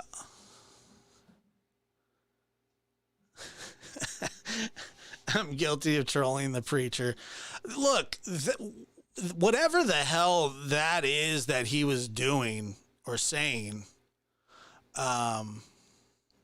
good Lord. Nuts. What is the point of that? That's a terrible, terrible thing to do. I've heard of some doozies in my time, but that one really, really takes the cake. Let's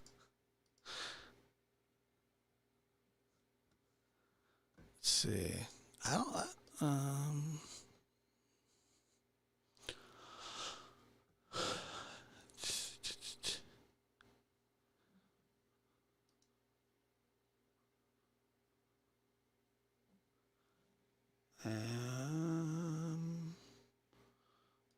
Wow, Josh, you should subscribe to him.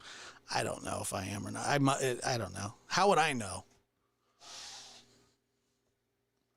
I'm subscribed to a lot of people. But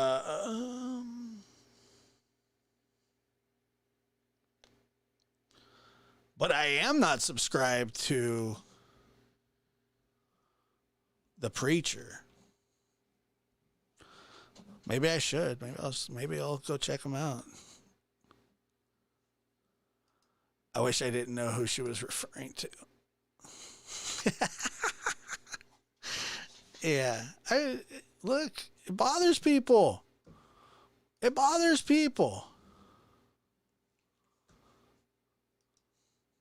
Yeah, what's wrong with that? Go ahead, caller. You're on the air. Hey, Josh, it's Margot. How are you? I'm good. How are you? Doing okay. Good. Hey, yeah, number one, I've just got two things real quick. Number one, that guy doing that with whether they were going to heaven or hell. How dare he? Yeah. That just got me so hot under the collar I couldn't even see straight. Right. And, their families don't deserve garbage like that. If they're even hearing it, I hope not. It's trash. Absolute trash. Absolutely. And then the next thing is, why do you think that Ronnie Lawson hasn't turned over Summer's case? Because I don't think he knows what he's doing. I don't think he knows what he's doing. Yeah, obviously he doesn't. I think he messed up the investigation. I think he's embarrassed by it. And he doesn't want people to know how bad he messed it up from day one. And whatever that entails. Go ahead.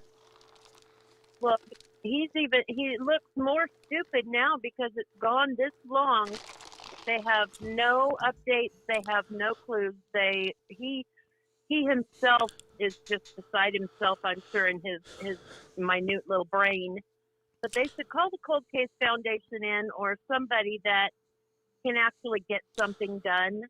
I mean, maybe they won't have any more luck than anybody else has. Right. But at least somebody would work on it. Well, why would he do that? It would expose all the malfeasance, the incompetence, the over, look, they had no idea what they were doing. They did call in help. They didn't immediately find her. The help left and he gave up flat out. I mean, that's just what happened. They're not looking for Summer. They're not, there's no searches planned. There's no updates. Dawn and Candace are free as birds. They don't care anymore. It's over with them. They're done with it. You know what I mean? And they won't call in anybody. That's the whole point. So why not call somebody in? This child deserves more than this.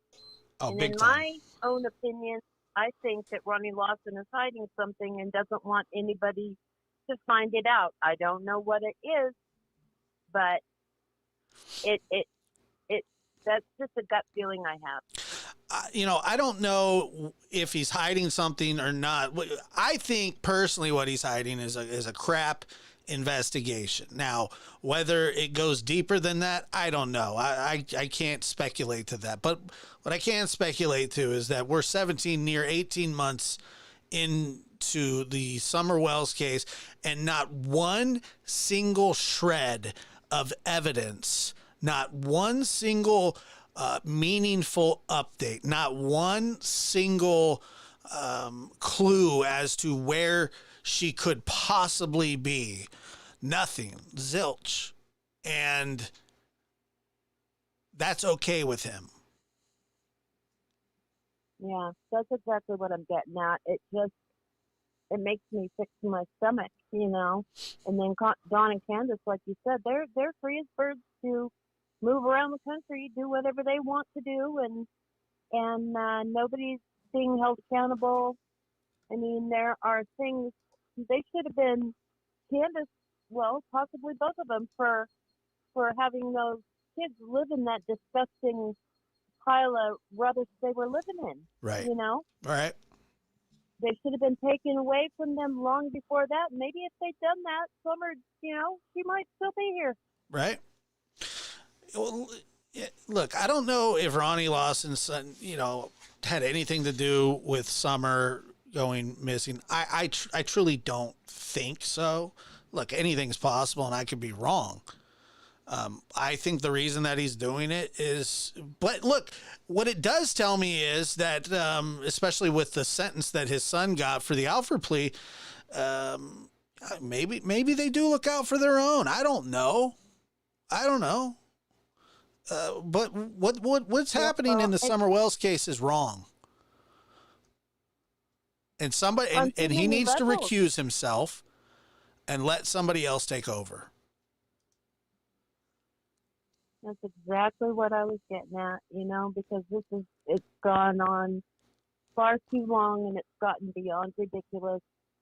And that little girl deserves so much more than this, because she had crap for parents, and she's got crap for the justice system, and that's just you know, that's how I feel. Yeah. Look, Ronnie Lawson hates that this has a following still. I think that it's a run out the clock situation for them, where they say, you know, one day everybody will forget. One day everybody will move on. One day. And unfortunately, he's right. There's less talk about Summer than ever, obviously, because the more distant the case goes, the more hopeless and helpless it seems. And the Hawkins County Sheriff's Department has a duty to come out to the public and say that we have hit the end of the road in this investigation, and it is cold. We don't have anything. But they don't want to admit that. They don't want to admit that they don't know anything. They don't want to admit any of it. And they should. Like me should. Maybe people like me should ride in and put some heat on them. And WJL. I email Ronnie Lawson probably once a month for an update. He's never responded. Never. Well, let's get with the media over there then. Well, I mean, they're done. They're pretty much done covering it too. But I mean, something needs to happen. Something needs to happen. Well, I'll just never understand how everybody could just be done with it. Yeah, just move on like it's nothing, right? Yeah, like she was. Oh, that just gets me hot under the collar all over again. I understand. I feel the same way. Hey, I just wanted to say those two things and get them off my chest. I appreciate it. And I'll finish listening to the show, and y'all have a good evening. All right. Thank you much. Thanks, John. It's another great call. We got great calls.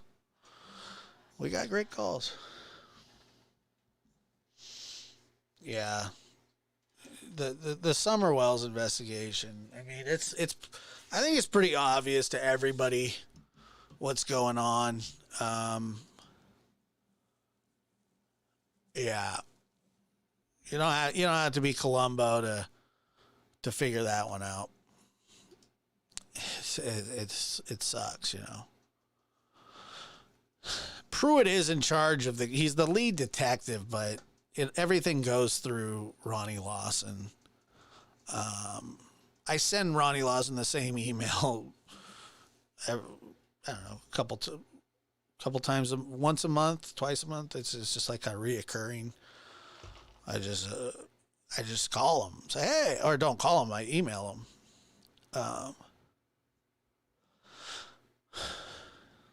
But welcome to Hawkins County, Tennessee. I mean, and I hate to say it like that, you know, but it's like he can do whatever he wants. It seems like nobody's held accountable for shit there. Nothing.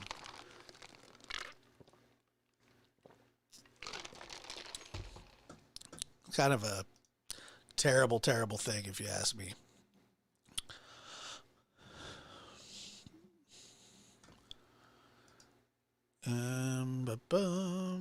Maybe he'll send me a job application.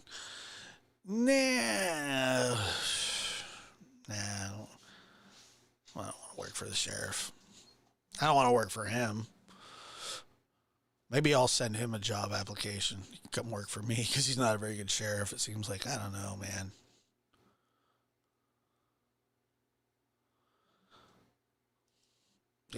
I would take a job application as a response at this point, but honestly, I don't expect to hear back from him. It's more of I follow up with everybody that I do cases with. Dylan Ealer's parents, you know, Brandy. You know, Brandy and I had conversations during that long stretch of no information. We just talked, you know, and stayed in contact. But every case that I have ever really covered, I pretty much stay in contact with either, you know, the family or whoever I've talked to about them, or I'm not going to talk to Don and Candace, but why would I? Summer's case is completely open, and so out of just due diligence and just maybe one day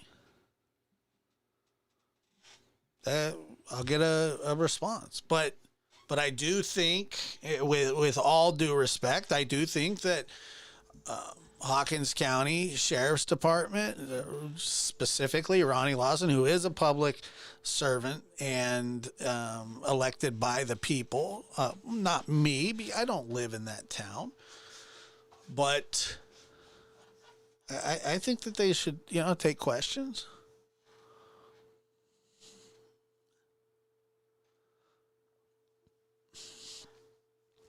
Let me see.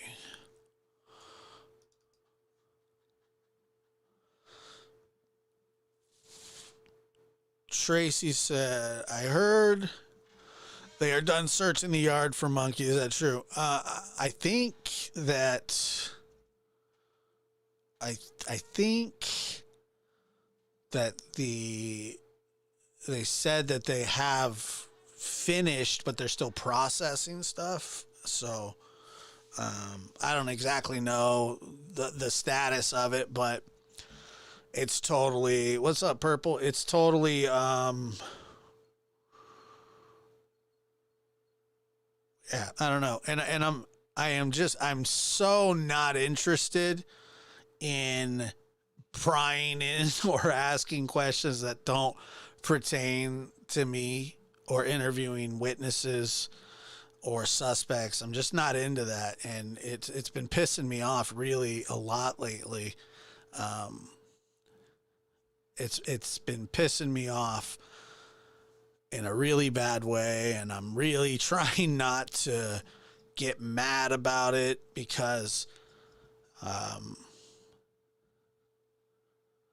I face it, there's a madman running around who pretended that James Holmes was his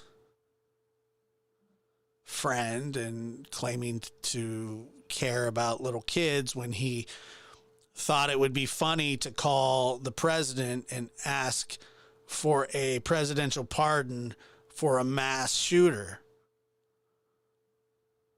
You know? I don't know. I think that it's just wrong.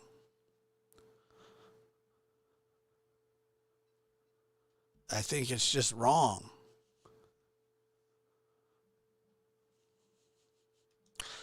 Nothing. You do nothing. You do nothing, right? What are you supposed to do? There's nothing to do.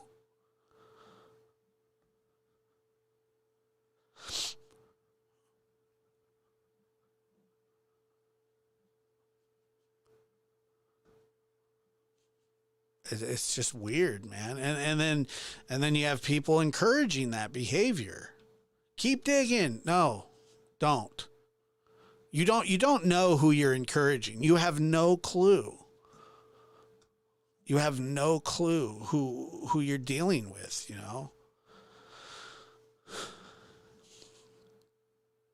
It's just not good. It's not good. People wonder why all these cases are getting sealed now, why nobody wants to hand out information, why police don't say anything at press conferences. Well, it's because of him and people like him.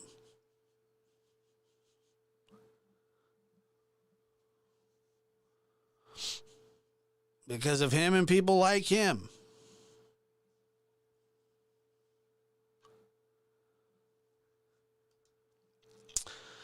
Josh, it sounds like you're giving up on Summerwell's.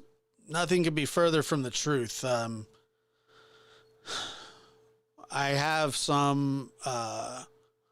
a project in mind that I want to do, and I'm not going to say what it is yet, but no, there's no, not at all, not at all.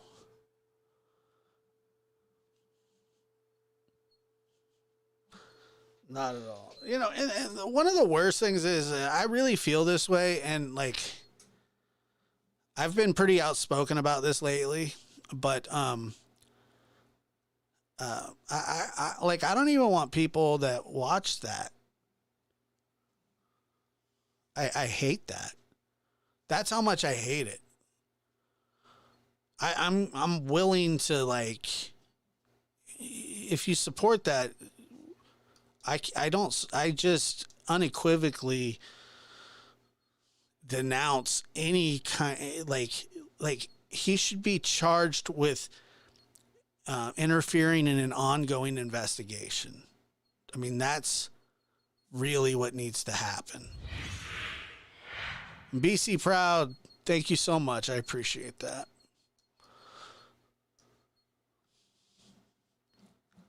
Thank you so much. But that, to me, that's what needs to happen.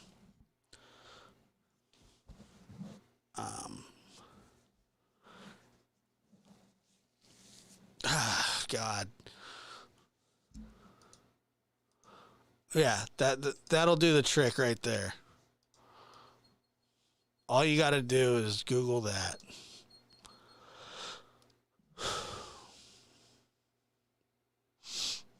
I'm just sick of it.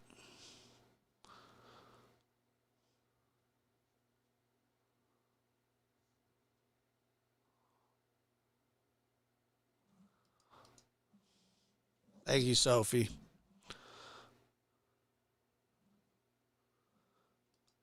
Oh no, that's a rough one. Honestly, BC.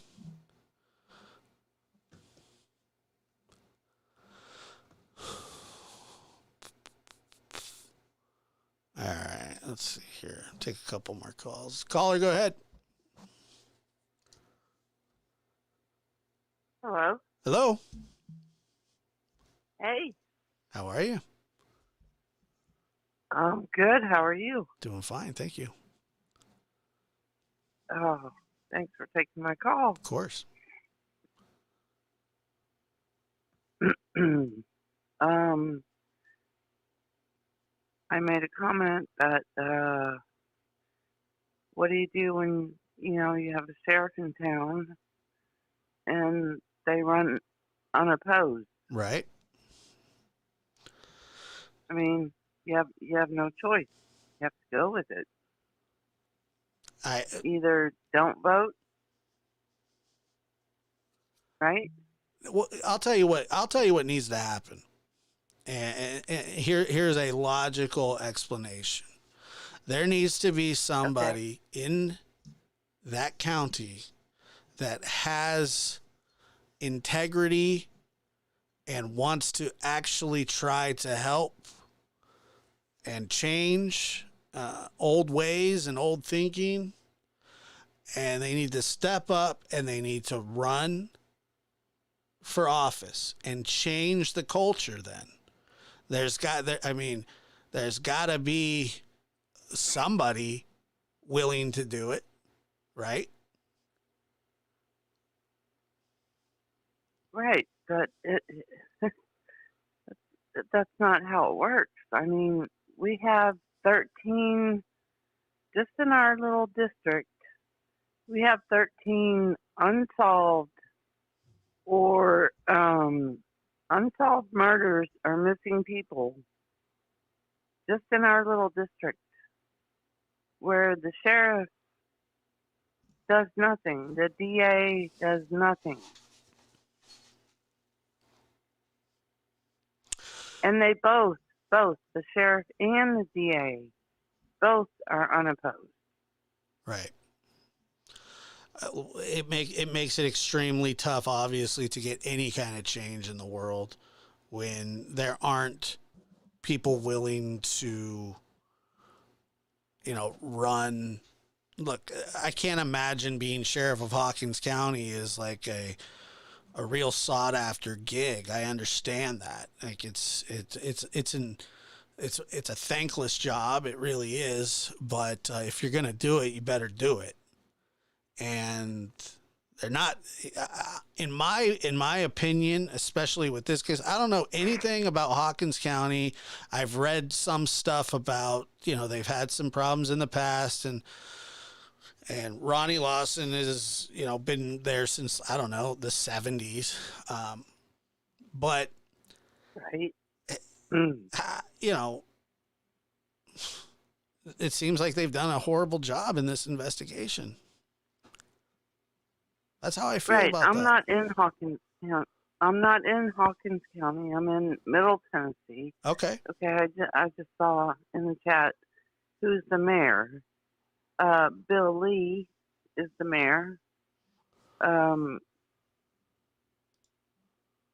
in Middle Tennessee. So we have the same issues as Hawkins County has. We have a sheriff that doesn't give a crap, I'm sorry, except for himself. And we have these cases. One of them actually is Johnny Cash's niece. It's an unsolved murder. And nobody cares. They don't care. Yeah. I mean, like I said, I completely understand what you're saying. It's pretty unacceptable that, I mean, they should at least be giving updates, but they don't. They don't even do that. Oh, no. I don't want to say that. No, they don't. They don't give updates. I dealt with a missing person case for 10 months before they found the person missing dead. And there's been no arrest. We know who did it. but they will not prosecute the person that did it. It's unacceptable. Right. It is unacceptable. Somebody just said, it's a problem across the country. I agree that it absolutely is. But and it's really getting exposed in these cases. I don't know, other than there's got to be somebody that lives in that town or that county, that has pride in that county, that wants to change things for the better. And that's why people go into law enforcement, not for the money, not for the power, not for the look. Being the sheriff of a town is a powerful position, or of a county is a powerful position. You're the top law enforcement officer in the county.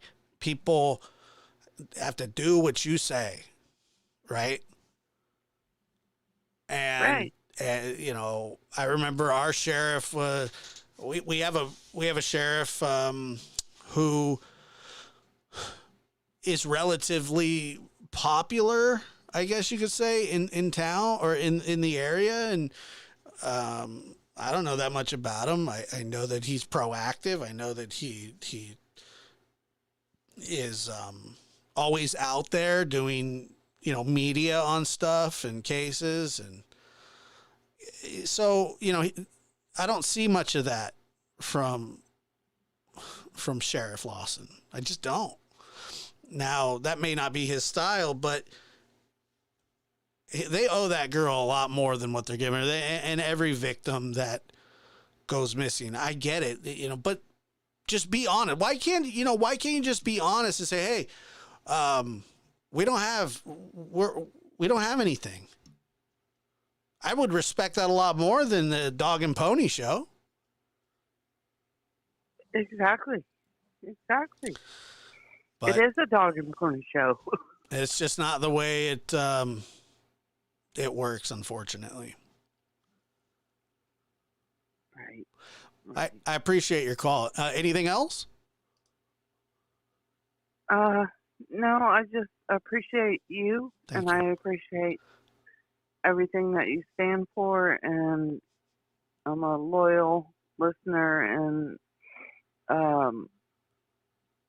you're doing a great job. Thank you. That means a lot. Thank you very much. Okay. Bye-bye. Take care. Another great call.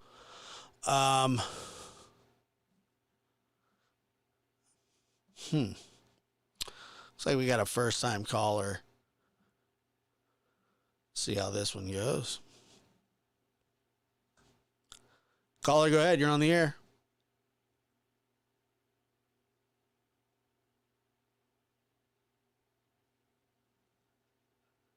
You there, caller?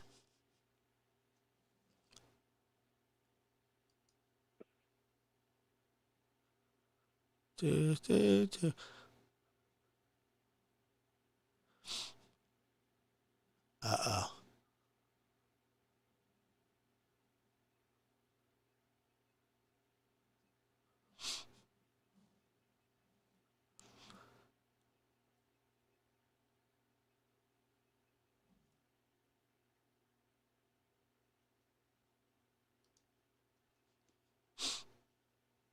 I don't know.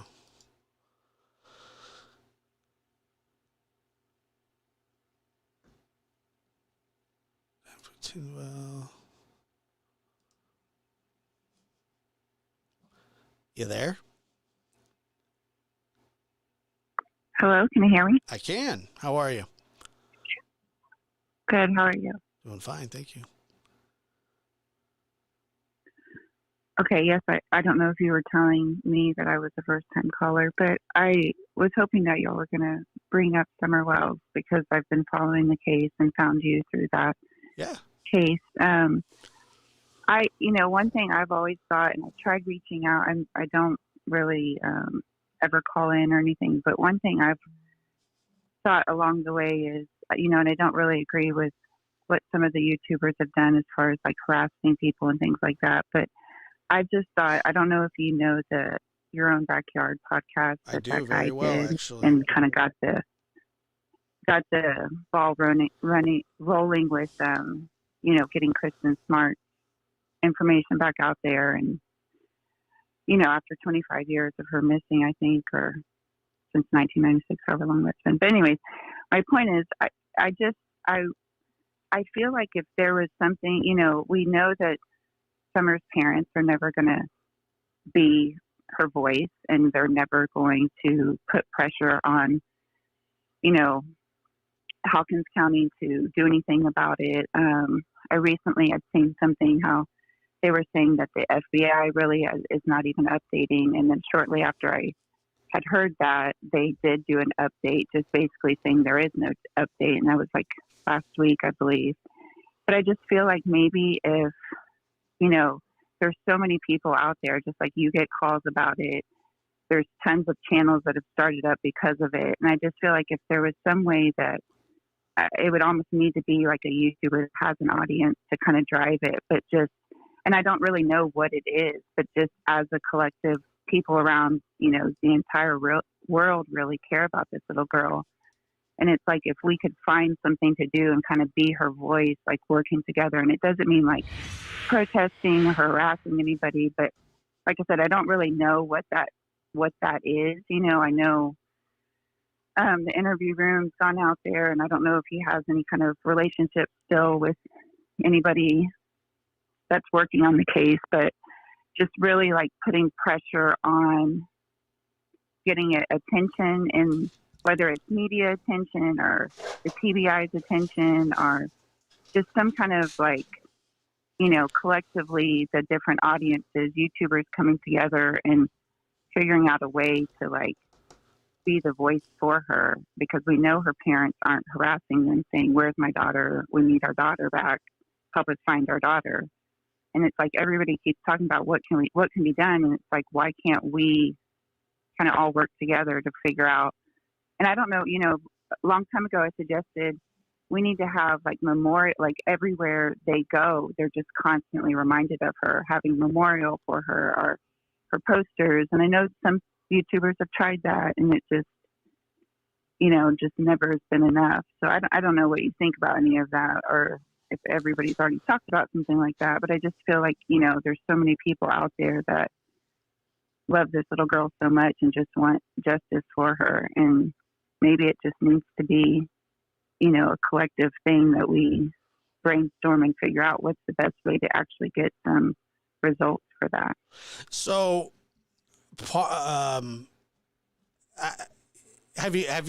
did you hear the beginning of the show or the middle? No, I only caught towards when you were talking about that guy from Colorado. Okay. So no, maybe it was just less than an hour ago, but I had mentioned, somebody said, it sounds like you're giving up on Summer, and nothing could be further from the truth. And I said that I had something kind of planned. Did you catch that part? No. Okay. Mm-mm. So somebody, sorry, I'm already. No, it's okay. You're not. I haven't said anything, but what I'm saying is, so, you're talking about, I have an idea. I've had an idea. Part of the reason that I email Sheriff Lawson is to try and get an update about the case. And that happens once a month. Sometimes I send it twice but it's or whatever. I am planning an episodic 6 to 10 episode podcast about this case, and hope to have it done in a month and a half, maybe 2 months. And, or I'll start releasing episodes, once a week or once every 2 weeks. But it's a lot of work, and it's going to take a lot of time and a lot of digging through. And that's what I've been doing, is I have been kind of structuring and thinking about what needs that. But it's going to be depending on how much material is in there, we are going to do at least, I have it figured to at least 6 episodes, possibly 10. Possibly 10. So, and it's just going to be all about Summer, and it'll be released on Spotify, YouTube, Apple, iHeart, Podbean. I'm going to put it everywhere I can. It's just the amount of time. It's going to take a lot of time. So but I am committed to doing that. And that's, so I wasn't going to say it, but you know, since you broached the subject, I'm happy to tell you that that's what we're going to do. Well, that's awesome. I hope you have like some people to help you. I do. Like behind the scenes. I do. Yeah, I have people to help, and the problem with me is that I'm like I would say so hands-on. Like I like to oversee everything. So, but like there's 18 months of interviews. There's 18 months of BS. There's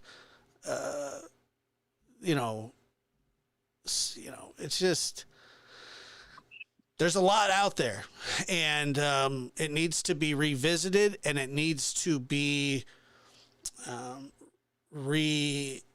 put into the spotlight. Okay. So now if anybody else says that they're going to do this, you know, you heard it here first. This is my plan. That's what I want to do. And if other people jump on that idea, feel free. It won't be anything like what I'm going to do. I can guarantee you that. But yes, I'm committed to debuting, the very first episode. I would like to have done right before Christmas. Do you think like, I mean, that sounds amazing, and I'm sure it's a lot of work because there's a lot to go through that, you know, with all the different times the dad would jump up on different channels and just the different things they've said. And, you know, I know you followed it closely. And like I said, seriously, this bothered me from when I first learned about it, which was shortly after she went missing. But, when Dr. Phil was going to finally, like, you know, that was really the only national attention that it got. All of a sudden TBI released like frequently asked questions, you know, and acted like they're on the ball. Right. Kind of right before, it was literally like days before the episode was going to air.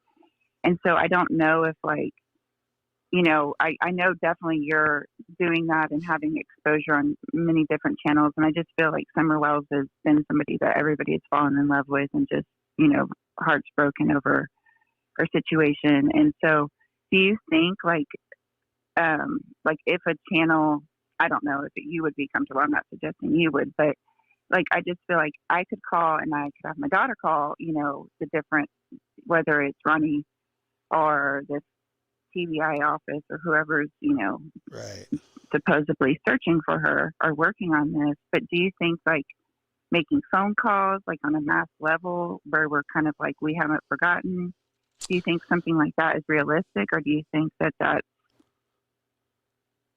like that will come just naturally with what you're planning, or, you know, where it just kind of sparks interest in it again? Because I just feel like,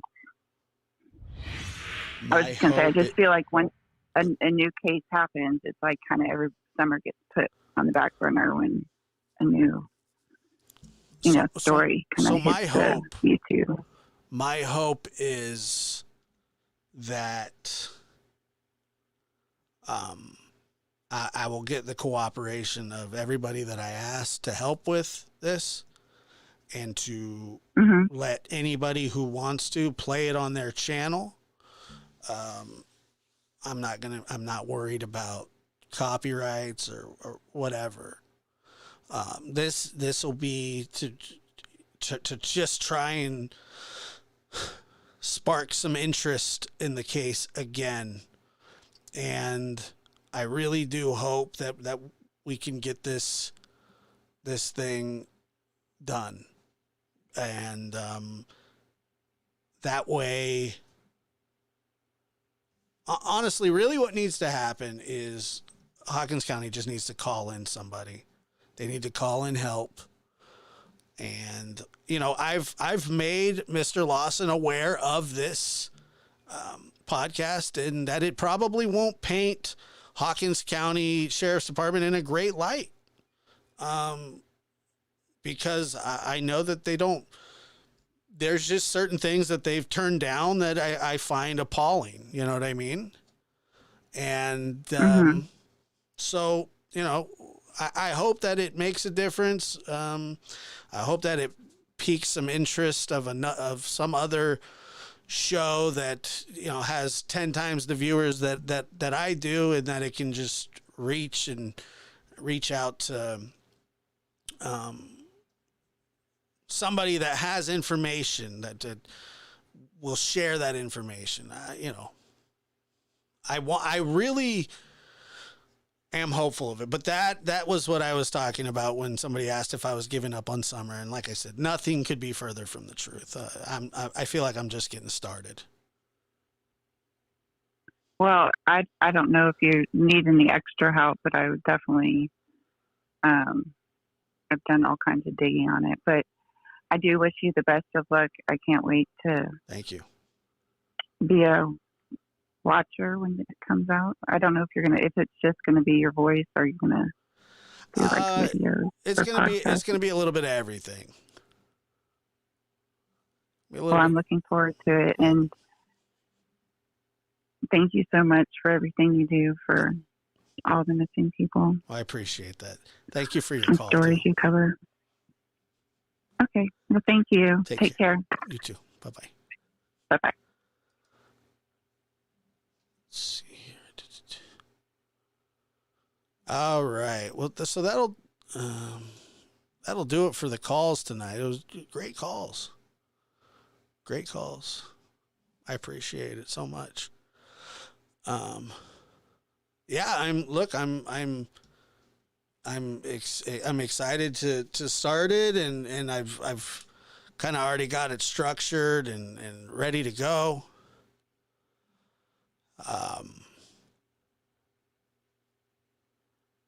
Yeah, it was just awesome. I am in no way, shape, or form asking anybody to fund this project. It's something that I'm going to do. I'm not asking for donations for it.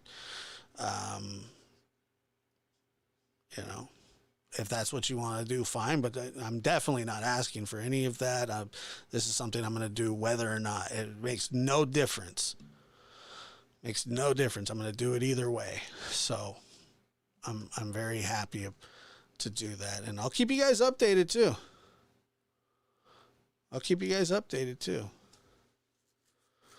That was, there was a lot of great calls tonight. Really, there was. I enjoyed it. Oh, thank you, Victoria. I appreciate that. Thank you. Appreciate it. Oh, you guys, you don't have to do this. I do appreciate you guys a lot. Thank you. Lisa, thank you so much. Look, man, if I want an expensive camera, I'll just save up to go buy it. You guys have a good night. Thank you, Annette. Appreciate that very much. There is no investigation. This boy has. There is not, really? It is to me. Don't say any F's and stuff. But I have to put her on the side and where I'm gonna do what I gotta do for me and my boys and my kids. Hold on. I just got reminded by the merch crick. Here's a great way too. I appreciate this a lot. In the merch store, we're running a 20% off sale for Black Friday. We don't mark these up much at all.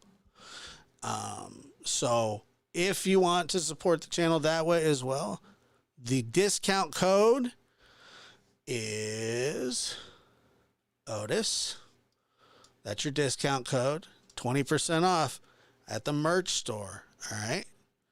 20% off at the merch store. You get yourself a cool little mug. It helps support the channel. And rep the brand, you know? Merch is cool.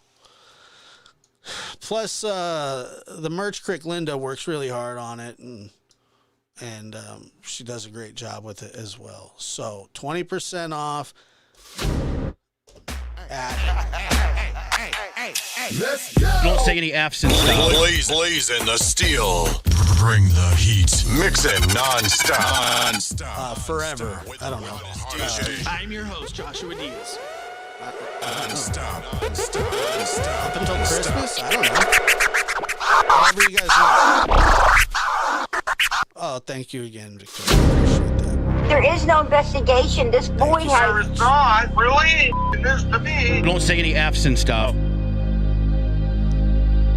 I think till. But I have to put her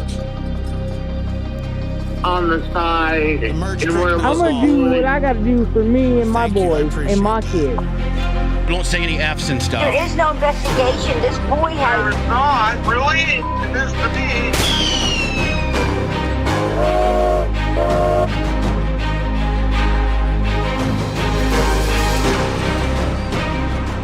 Right, idiot. I've done my best.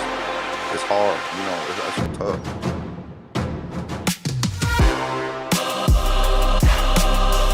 But I have to put her on the side and worry about the boys. I'm gonna do what I gotta do for me and my boys and my kids. Don't say any F's and stuff. Live from the NBD Production Studios, you're in the lab with your host, Joshua Diaz. There is no investigation. This boy There has. is not really this to me. But I have to put her on the side and worry about the boys. Promo code Otis. But I have to. Also, There is no investigation. hit up Lulu if you're looking for the cool. They got cool stuff, man. I love it. Thank you, Lulu. There's Lulu's information as well. But I have to put her. But I have to put her on the side and worry about the boys.